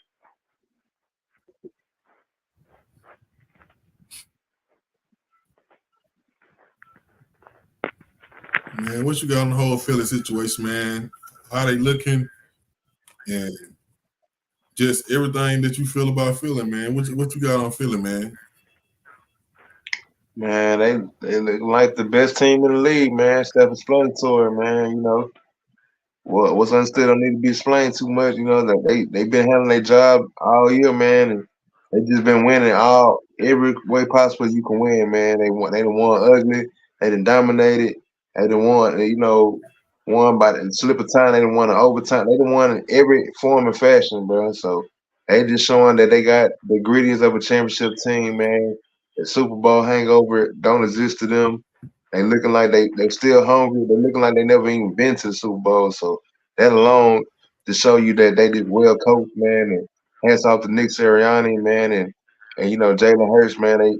They still been doing their thing, man. And man, this basically, man, like Jalen Hurts, like he said, man, he got the winning pedigree, man. He everything you want in a franchise quarterback, man. He's the best NFC quarterback by far. You know what I'm saying? Like I don't see nobody really touching him in the NFC for this all this talent and stuff, man. And it just seemed like bro just he got that demeanor about him, man. That's what I like about Jalen Hurts. Like he's unflappable, man.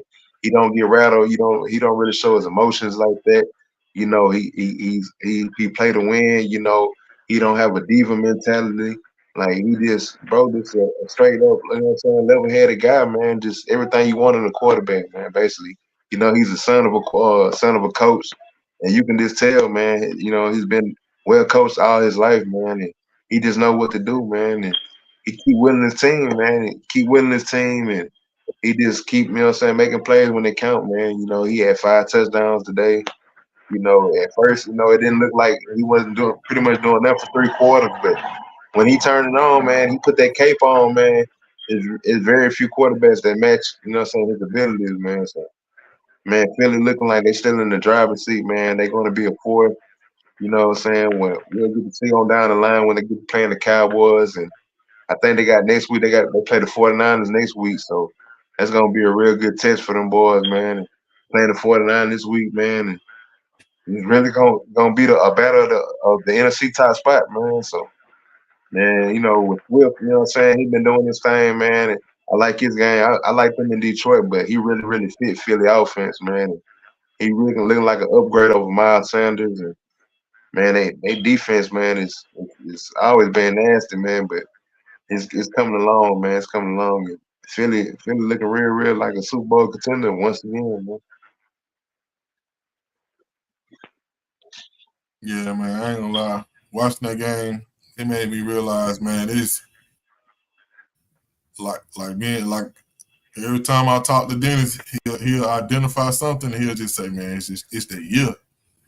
Yeah. Man, it just looking at the crowd, I just felt like it might be that year, man. Everything looked like it's lining up for them. Kansas City is a shell of themselves. I can't really see like just a clear-cut team that's in the AFC that's gonna come out and be able to just like me just gonna say that they better. At this point, I feel like Philly is the best team in the league. You know what I'm saying? So, man, we can't do nothing but just sit back and watch the magic, man. And with that being said, man, we're gonna segue into the Baltimore game. That's your team, Mike, man. What did you see from them tonight, man, to add on to what you already been seeing for the rest of the year? You feel like y'all moving in the right direction, or you feel like y'all just where y'all need to be at? Whatever you got on your team tonight, man, how they play tonight, man. Lace the people up with your perspective of the Baltimore Ravens. Man, we handle our business, man. You know what I'm saying? Like we don't really like sometimes we get into these games, you know what I'm saying, where like it go down to the wire or it go down to the 4th quarter, but a lot of times when we play these games, for the most part this season, we kind of been like kind of dominating teams as well, but we didn't dominate the Chargers like I felt like we should have dominated them guys, but it was one of them games like we left a couple things on the table and stuff, but we kind of banged up in some positions, man, and it kind of shows sometimes with Mark Andrews not being there, and Odell kind of left the game early, but Zay Flowers stepped up this game, man. I liked what I seen from Zay Flowers, man. He had 2 touchdowns today, man. You know, and he's very dynamic, very electric. You know what I'm saying? So anytime you put the balls in his hand, he's a threat. So you know, Lamar, you know, he didn't have one of his better games, but he didn't have no bad game as well though. Like he didn't have no turnovers, you know what I'm saying, and nothing like that. You know, he took a couple sacks. You know, Khalil Mack had definitely had an impact on the game, man. So from what I heard from my defense, man, from what I seen all year, man, it's gonna be tough sledding whenever you play our defense, man. Like you got to come with it, man. Like we leading the league in sacks for a reason, man, and it comes at all different angles. You never know who it comes from. Shouts out to our defensive coordinator, man, Mike McDonough. Like he scheme the way he schemes the defense up, man. It ain't like nothing like you seen. Like he brought a little some of the college game to the NFL, and it's a scene. You know what I'm saying? It's working right now, man. And we don't have a one dominant pass rusher, but it just comes from waves, man. From Matabike, or Kyle Hamilton or Roquan Patrick Queen. These guys, man, they come, they play as one, bro. We play as a unit on defense, and that's what I like, man. It reminds me of the old defenses of back in the day, how we moved as one, man. Even though we had Ray Lewis, Ed Reed, and T Subs, we always played as one, man. Wasn't no one guy above the team, man. And they shown that once again this year in defense, man. I just feel like, you know what I'm saying, we keep staying healthy, man. We gonna be one of those teams, man. We definitely gonna be a force, man. And it's all about help with us, man, because I do feel like our offense can kick it up one more level, though, man. You know what I'm saying? I do feel like it's another level we should be able to kick it to. But it shows some games, man. I'm just looking for it on a steady pace, though, man. We going into this bye week right now. You know what I'm saying? We get a couple of guys back after the bye week, get Marlon Humphrey back. And man, keep rolling along, man. Because the AFC is tight, man. We ain't got no margin of error, bro. So let's keep piling these dubs up, man.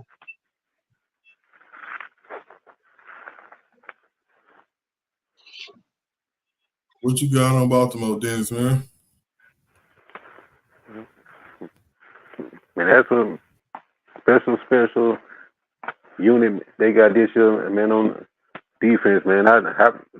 Them forcing forward to turn over tonight, man, against the Chargers on the road, man. That was pretty much, you know what I'm saying, the game there, man. The Chargers had 3 points for the vast, you know what I'm saying, majority of the game.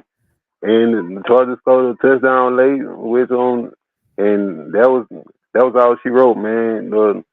They just swung that every time he got the 4th down, 3rd down, man. They came up with a creative look, a creative blitz, man, and nobody blitzes like the Ravens right now, man. Man, I think Roquan Smith, man, he's playing amazing ball. He changed the whole culture of that defense, man, starting from that trade last season, man, and man, everything he been doing, man.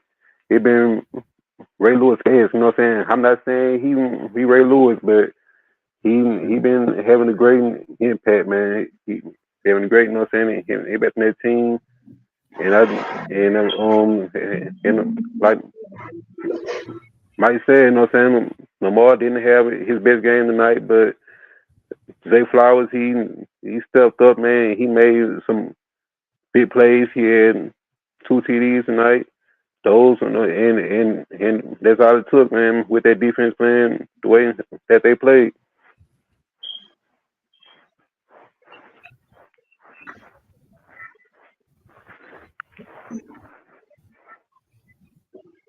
Yeah, man. Like you said, Mike, Baltimore is going to be a force to be reckoned with, man. The only thing that I see is the offense. Y'all defense play lights out. Y'all defense is pretty much holding y'all down for the season.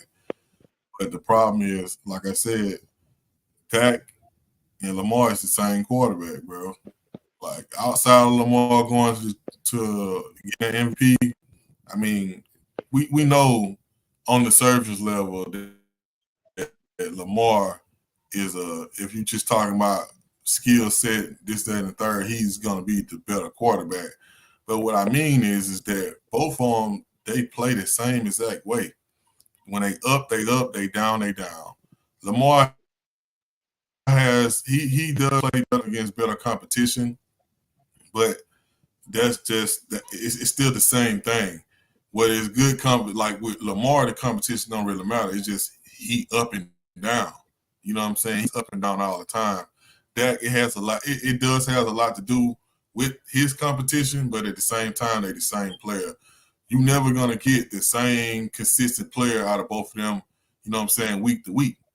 You know what I'm saying? And we've been getting a little bit more out of that, and that's all because of competition, though. My personal opinion.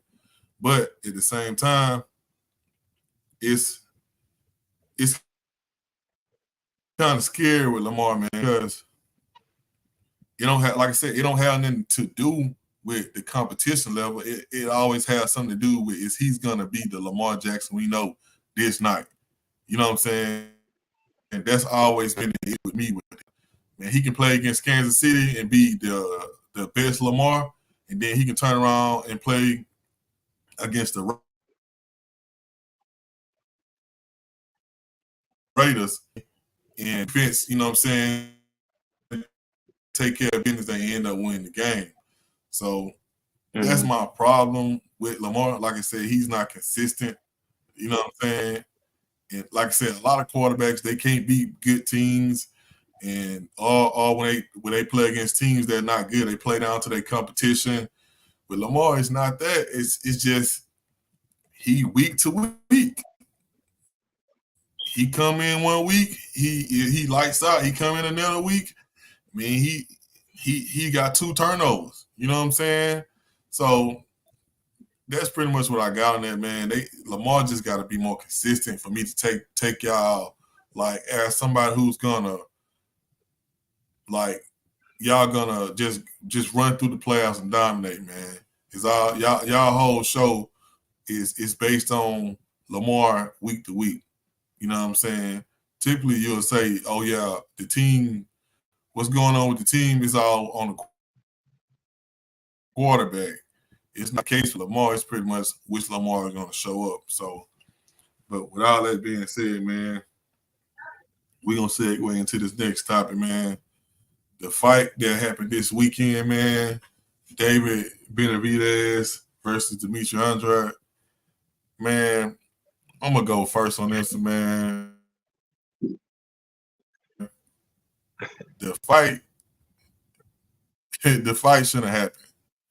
And the reason why I say the fight shouldn't have happened, and this is the type of BS that goes on in boxing. The casual fan is not going to understand, man, that Demetrius Andrade, man, that was his second fight at 168. And if you looked at the undercard with Charles, he fights at 160. And you notice how big he was compared to Demetrius. Like, stuff like that, it don't make no sense, man. If you watching Benavidez, he's already, I ain't gonna necessarily call him no weight bully because typically he looks bad built, but this fight he actually looked good. This fight for his body wise, so he's been in the gym. He's been doing what he need to do for that Canelo fight, you know. But it was a good competitive fight for until he caught him. Like I said, it was just he had no business fighting in that fight. Moving up, you know what I'm saying, pretty much 2 weight classes. I mean, and not having enough fights in that weight class, it was pretty much a layup. You know what I'm saying? He was sent to the slaughter. He was sent to be slaughtered on TV in front of folks. And what they was looking for happened. You know what I'm saying? But I knew that going in, the casual fan, pretty much they know that. I was rooting for Andrade because he looked like me. You know what I'm saying? But outside of that, man, you knew what the outcome was going to be because if you're a real boxing fan, understand that the man once, and then the time he did fall, he kind of looked bad. He didn't look good when he fought. So it is what it is, man. I just think it was some bull crap to make Benavidez look good. You understand boxing. You understand what I just said. He did that to make him look good, to try to put pressure on the fans to force Canelo to fight him, which I think Canelo should fight him at this point. You know what I'm saying? Because it's all about giving the man the best fights possible, and that'll be one of the best fights. And with both of them being who they is as far as their ethnicity, it's gonna be a big money fight. You know what I'm saying? But I don't go too much deep in on that because I'll be talking on the show for another hour. So I'm gonna roll it over to you, Dennis, man. What you think about the fight that happened this weekend, man?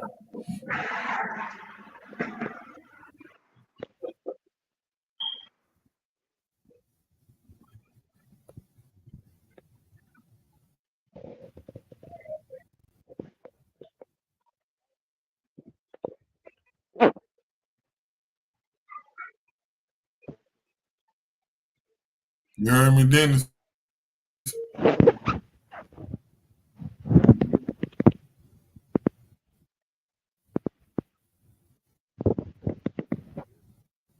Seems like Dennis got some technical difficulties over there. I'm gonna throw it over to you, Mike, man. What you got on that fight this weekend, man? Man, I've been calling for Boo Boo to win, man. I said Boo Boo for the upset, bro. But all nationality, bro. I'm like you, bro. I was riding with him, bro. I was riding for the culture, bro. But you know what I'm saying? I ride with the coach on that one, bro. But I wanted to see him win, bro. But all nationality, bro. I gotta you know what I'm saying, get my hats, you know what I'm saying, get a card to Benavidez, bro. That dude one hell of a fighter, bro. You know what I'm saying? Like I haven't watched a lot of his fights, you know what I'm saying? So I ain't really just know like all his capabilities, bro. And like all he was capable of. I done seen highlights here and there of him and heard his name out there and stuff like that, but I really paid attention to this dude, you know what I'm saying? It made me go back to some of his old fights after I seen this fight. And it just made me, you know what I'm saying, believe it, like, bro, this could be the guy, you know what I'm saying? I can see why, Canelo ain't really trying to fight this dude, bro. Like, you know what I'm saying? Like, I ain't saying he running from that dude, but he being hesitant. He being strategic right now, you know what I'm saying? Like, he know what he doing, you know what I'm saying? Like, they could have been fought. Bro been asking for it. And like you said, bro, if they ever fight, man, that'll be one of the biggest fights, you know what I'm saying? Like, I know Canelo got this thing. Canelo got this thing where he said he don't like to fight, other Mexican fighters and stuff like that. But man, bro, if they ever put that pen to the paper and ever set this up, man, this would be one hell of a fight, bro. And be out in all the honesty, I put my money on Benavidez, bro. You know what I'm saying? They call him the Mexican monster for a reason. He proved it, you know what I'm saying? It was a slugfest at first, and then he got the best of him, man. It's like bro got a chin like no other, man. Bro got a chin, and like bro he just seek to kill, bro. He seek to destroy, bro. Like that's his whole game plan, bro. And I can respect any fighter like that, man. That's not only want to beat you, they just want to destroy you. And that's the mentality that Benavidez got, bro. Like, bro don't just want to win, bro. He just want to beat the hell out of people, bro. Like, so with that being said, bro, he's a monster, bro. Canelo need to go and put the, you know what I'm saying, make it happen, bro. You know what I'm saying? Boo Boo, you know what I'm saying? He was undefeated at first, but now that was his first loss. Like you say, he really ain't fought nobody though, you know what I'm saying? So that was his time to prove himself, which he didn't get a chance to prove it. He came out unsuccessful, but I was more entertained about the undercard with Cholo, man. That was a hell of a fight, man. I liked that fight from beginning to the end, bro. Like they put on the show, man. Them two dudes, Cholo, for him to be out for 2.5 years, bro. He looked it good, you know what I'm saying? And they ain't even say the least, bro, because I feel like he ain't even really just they ain't his top form, you know what I'm saying? But just to come out for 2.5 layover and fight a worthy fighter as Benavidez, the little Benavidez, yeah, bro. Like Cholo put on a performance, man. And I feel like bro get in the lab, get back to being focused how he was, bro. He damn sure can be, you know what I'm saying? Like he can win any fight also, bro. Like he can be a you know what I'm saying, somebody to look out for also, man. Shouts out to both fighters, bro, you know what I'm saying, for showing up, man, and put up a hell of a show, man. And, boxing, man, we've been giving a lot of good fights this year, man, and it's continue on. And I hope they keep giving us these good fights, man, because as boxing fans, this is what we want to see, bro. So this reminds us the old days, and we want to see the best versus the best, bro. We don't want to see nobody ducking nobody or you know what I'm saying, or this that. We wanted to see the best versus the best, bro. So they putting it on the table right now, man. And hoping they keep coming with these headbangers, bro.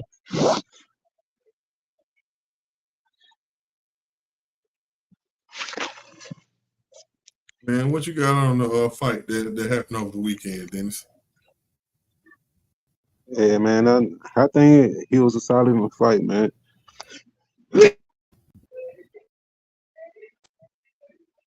Excuse me, my bad, man. Yeah, that was a solid fight, man. And I think Demetrius Andre with game. I think he came ready to fight, man. He pressured Benavidez early, and and but you know he was too small, man. As Knight, you know what I'm saying, he alluded to earlier, man. He was just too small, and he didn't have enough power, you know what I'm saying, to deal with being Videz at all, man. He got some good shots in early in the fight, man. But you can just tell, man, it didn't have any real effect, man. The the monster, as Mike Tyson named him, you know what I'm saying. He ate him and kept on ticking, man. He you know what I'm saying. He stood up to him. He lived up to the name, man. But I I want to see him, you know what I'm saying, against Canelo next, man. Like I said, Andre, he was game. He put up, you know what I'm saying, a fight. He established pressure, man. But once he got wore down, man, and Benavidez, you know, knew that his power wasn't going to be enough, man. It was just smooth sailing for him from there, man. He he found his range with the jab around the third round, and it was over from there, man. And the undercard fight, man, it was good, man. Without expecting them wanted to happen, man. Jamal Charlo, man, pretty much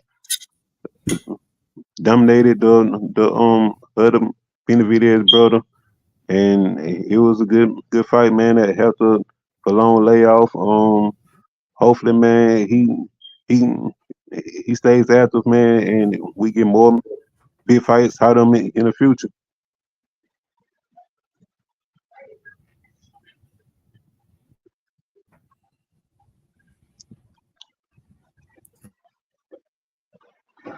And like I said, it was a good fight, man. For as long as it lasted, it came out fine on all cylinders.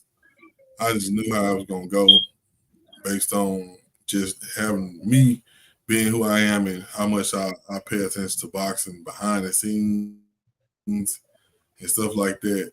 I understood what the play was and what it was doing. You know what I'm saying? And Andre just signed with the PBC, and they had to give him a bone because he always was just sitting on the shelf where he was. You know what I'm saying, with the zone. And he came over there and they fed him, and shit, they fed him to the monster. So it is what it is, man. But with all that being said, man, we coming down to the end script show. We gonna get into, at this point, if you had to pick somebody, Mike, who you picking for your NFL MVP?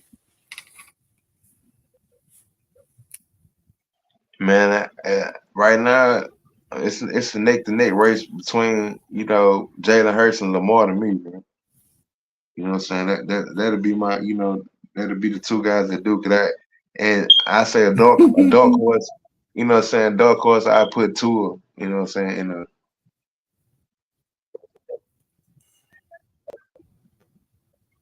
Who, Mike? Tua. Tua will be my dark horse candidate.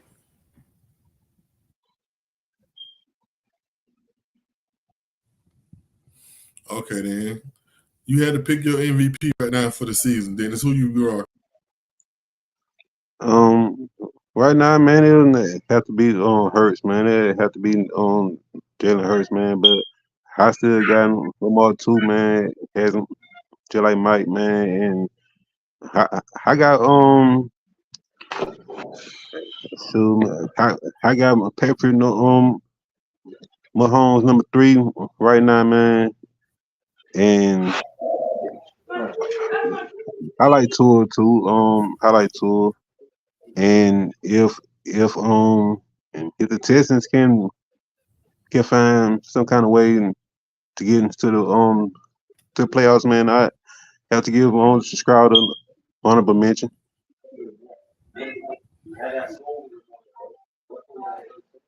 Yeah, man. At this point in time, how the season going, man? If I had to pick that boy playing out his mind right now. You know what I'm saying? How he wanting his teams to win.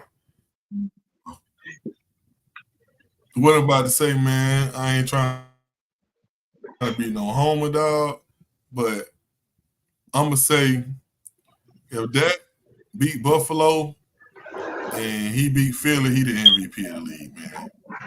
Like I'm gonna have to slide him in there because at this point in time, he's racking up the stacks. He ain't getting no turnovers right now. He's just racking up stats.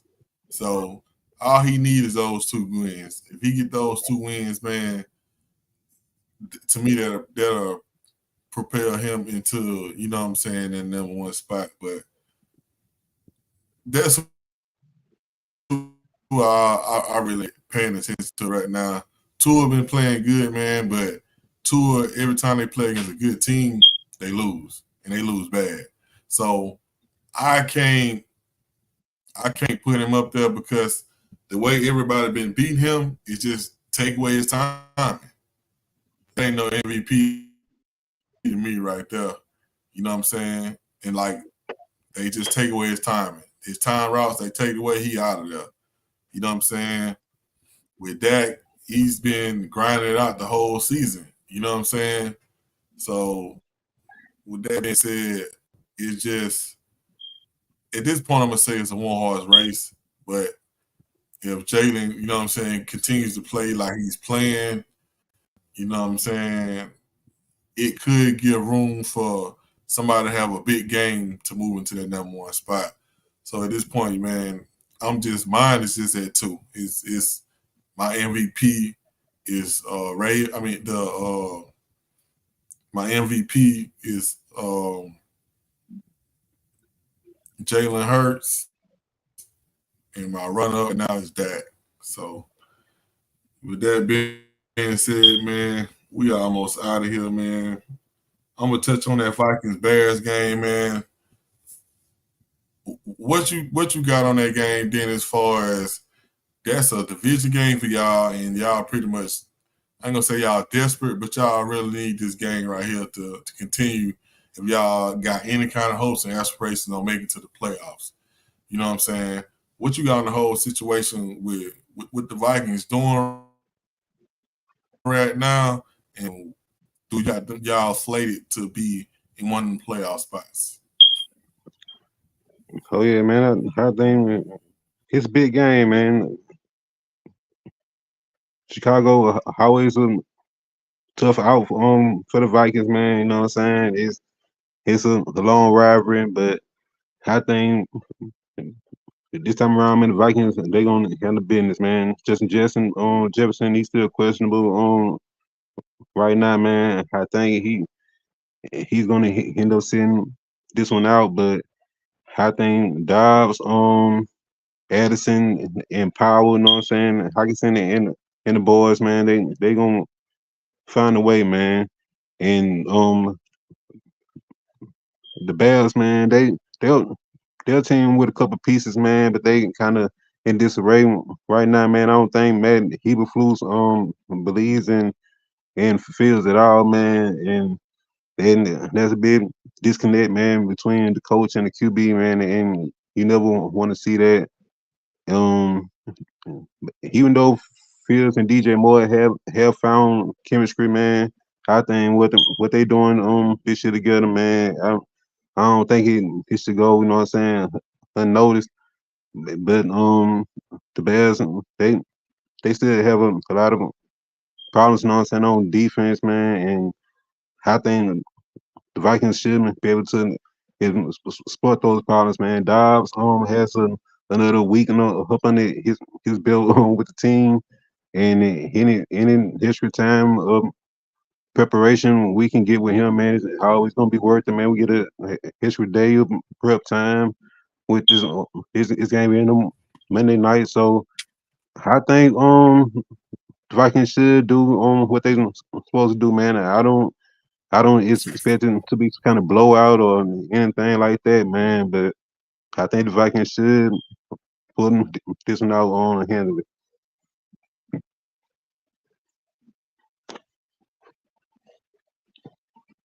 Man, what you got in the whole situation, Mike? Man, with the Vikings, you think they got a shot to make it to the playoffs? And what you got, and also give the people something on the game. That's the Monday night game. Well, well, first I'm gonna say I do see the Vikings as a playoff team. I think they will themselves into a wild card position. And then for the game tomorrow night, man, it's two division teams, you know what I'm saying, Monday night game. So I'm expecting, you know what I'm saying, both teams with it. But I do expect the Vikings to win by 10 plus points, not to be a blowout, but I expect them to dominate and win probably like 28-17, bro. You know what I'm saying? I don't expect it to be a super high scoring game, but I do expect them to win by 10 plus points. And Dobb usually play good when he plays in these primetime games. I'm looking for Jordan Addison to have a big game as well, and like Dennis said, man, Buffalo, man. I mean, not Buffalo. The Bears are disarray, man. They are nowhere near what people thought they was gonna be when they brought DJ Moore over. Fields, man. He kind of been up and down. He's still trying to prove himself right now. They still trying to put it in the air and see if he going to be the quarterback moving forward, or they're going to draft a quarterback. And I just feel like the Vikings are going to come out and just dominate the whole game, man. I don't really see a chance for Chicago to pull an upset off. I really feel like the Vikings know what lies ahead. Like you say, this is a gimme for them. Not to say a gimme, but this is a must win. They got to start stacking up these W's, man, if they're gonna become a real playoff contender, man. So this is the time, you know what I'm saying, to be coming up on these victories. So with that being said, man, I'm looking for Vikings to dominate tomorrow. Man.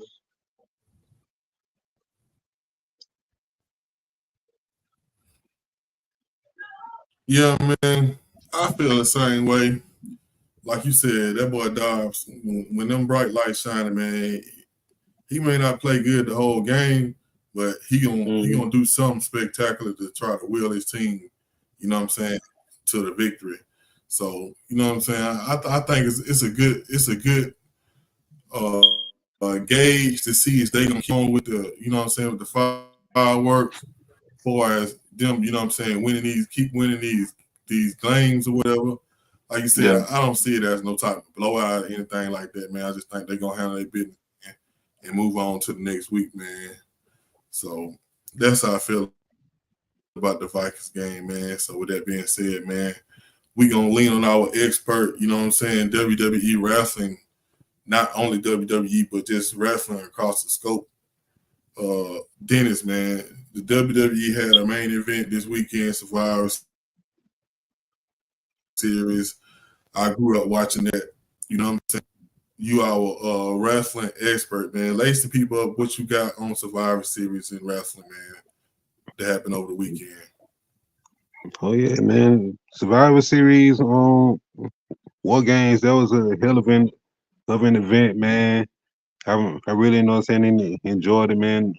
The first match, the women's match was good, man. Seeing Charlotte and him Becky, you know what I'm saying, and Bianca, you know what I'm saying, on the same team, man. And he was nice, man. Seeing Charlotte and him Becky hug, you know what I'm saying, having that moment they had, man. And after they been beefing, man. So yeah, man, it was nice to see, man. And seeing, you know what I'm saying, the return, man, of hard proof and as well, man. You know what I'm saying? See him come back after his long hiatus, man, out of nowhere. in a commercial, man, and then, you know what I'm saying, the man's well, I like seeing the Gunther match too, man. Yeah, and for the Intercontinental Championship, man. Gunther, man, he's always a sight to see, man. He's one of them old school, you know what I'm saying, type wrestlers, man. One of them old school heels, man. That he makes you think he gonna lose, man. Then he snatching, you know what I'm saying, your heart out, man. So yeah, man, I love Gunther a lot, man. Him and Miz put on a hell of a match, and and then, you know what I'm saying, the men's War Games match, man. It was solid. I was happy to see Randy Orton return. That was the biggest thing about that match, man. That happened, and it was a real sight to see how emotional he was, man. After he was told he might not be able to wrestle again, man. So for him to be able to come back, man, and hear how loud, you know what I'm saying, the crowd cheered him, man, when his music hit, man. That was, you know what I'm saying, amazing to see, man. And you know what I'm saying, the grand finale, man, we all know what happened by now, man, but it was the epic, nothing short of epic, you know what I'm saying, return to CM Punk after a 9 year stretch of not being on WWE programming at all, man. For him to come back, especially during this time when Triple H is currently running the company, it's amazing, man. Like, and to see those two guys put however they feel about each other personally, man. To, you know what I'm saying, for the sake of business, man. For the sake of business, man. Both them guys, you know what I'm saying, they standing on business right now, man. For that move, I'm pretty sure it's probably a few people that there now that's probably shouting that probably don't want Punk there, man. But I believe everybody's gonna do the best thing for business, man. And how was the press conference after, man, I heard Cody Rhodes say, man, that this is the most teamwork environment, man, that he's been a part of, man. And I hope that reigns true, man. And they hoping, you know what I'm saying, they on to Punk, you know what I'm saying, coming back, and he better working with everybody, you know what I'm saying, no matter whatever kind of personal differences they probably had, man. But business wise, they know it was a great move. CM Punk has always been a conversation starter, always been a lightning rod, you know, and that's why they bought him in, you know what I'm saying? So Survivor Series, it was a big event. You got a lot of people talking. He put record numbers, man, and WWE, man, they getting stronger, man. They making a push. I think Triple H is doing a hell of a job on the creative side, man, coming up with these stories, man, booking these matches that people want to see.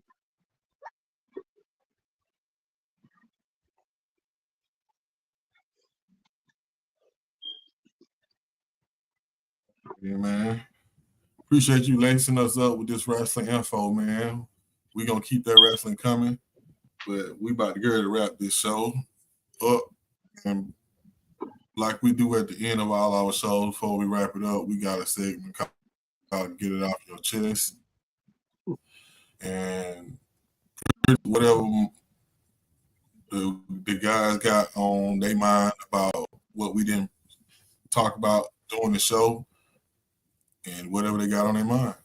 And I'm gonna start with you, Dennis, man. What you got to get off your chest of anything for sports this weekend? Man, I'm trying to think, man. Man, man, Pittsburgh, man, seeing Pittsburgh bounce back, man. Have to know what I'm saying. Firing it, they coordinator. I think the Bengals, they defense, they can't play. They knew they was playing with a backup QB, and they still, you know what I'm saying, came came on through, man. Kenny Pickett had a good game. He almost had 300 yards. I think the tight end Peter Fruits, he had like 120 yards, man. Najee, you know, had 100 up, or I think close to it, man. So, hey, man, Pittsburgh, man, and they, they still gonna be a threat, man. Like I said, just, you know, if every time you think you count the team out, man, they always trying to find some kind of way. And then you can't kind of Tomlin the way, man. He never had a losing season, man. So it's me.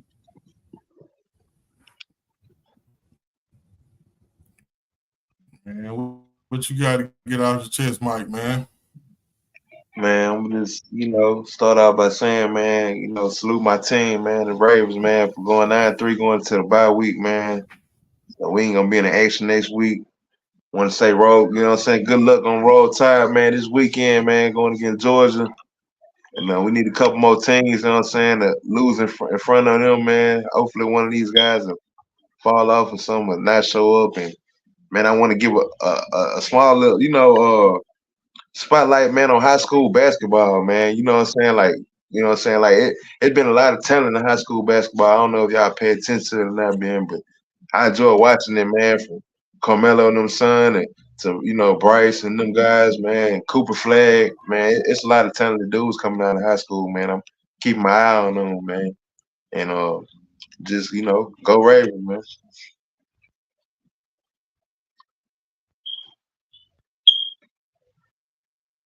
Yeah, man, we got a couple of guys down here in Mobile, man. That's Yeah. high.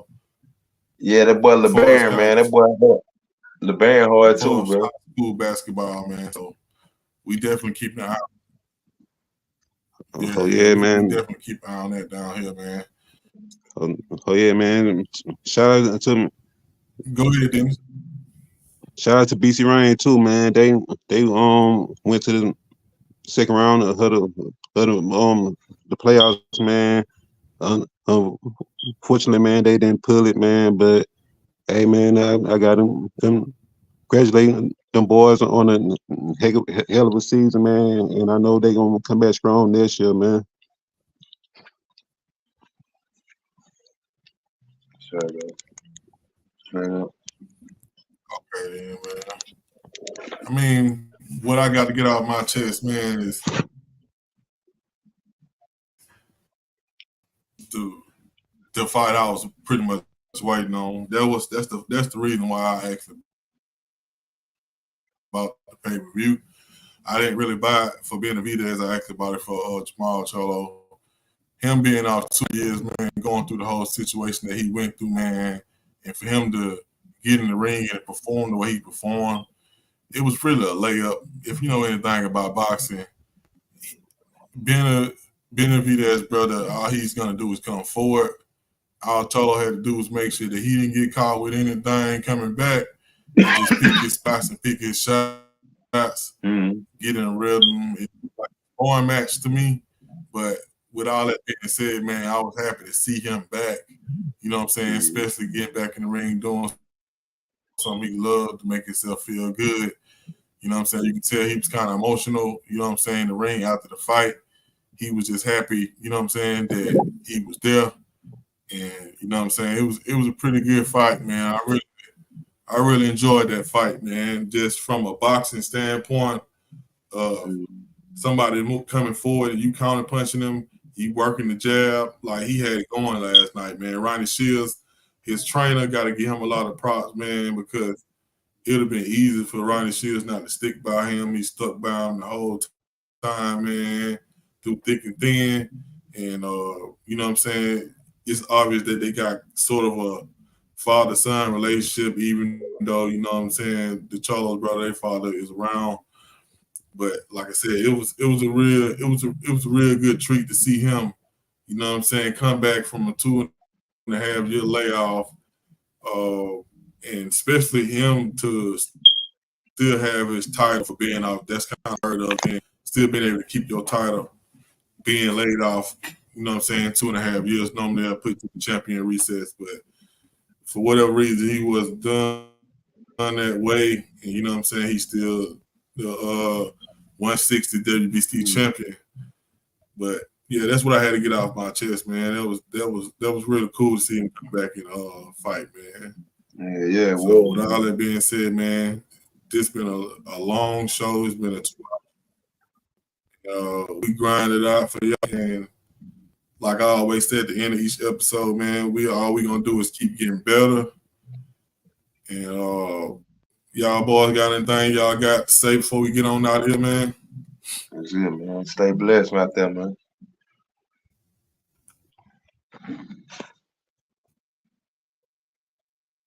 All right, we out here. Peace.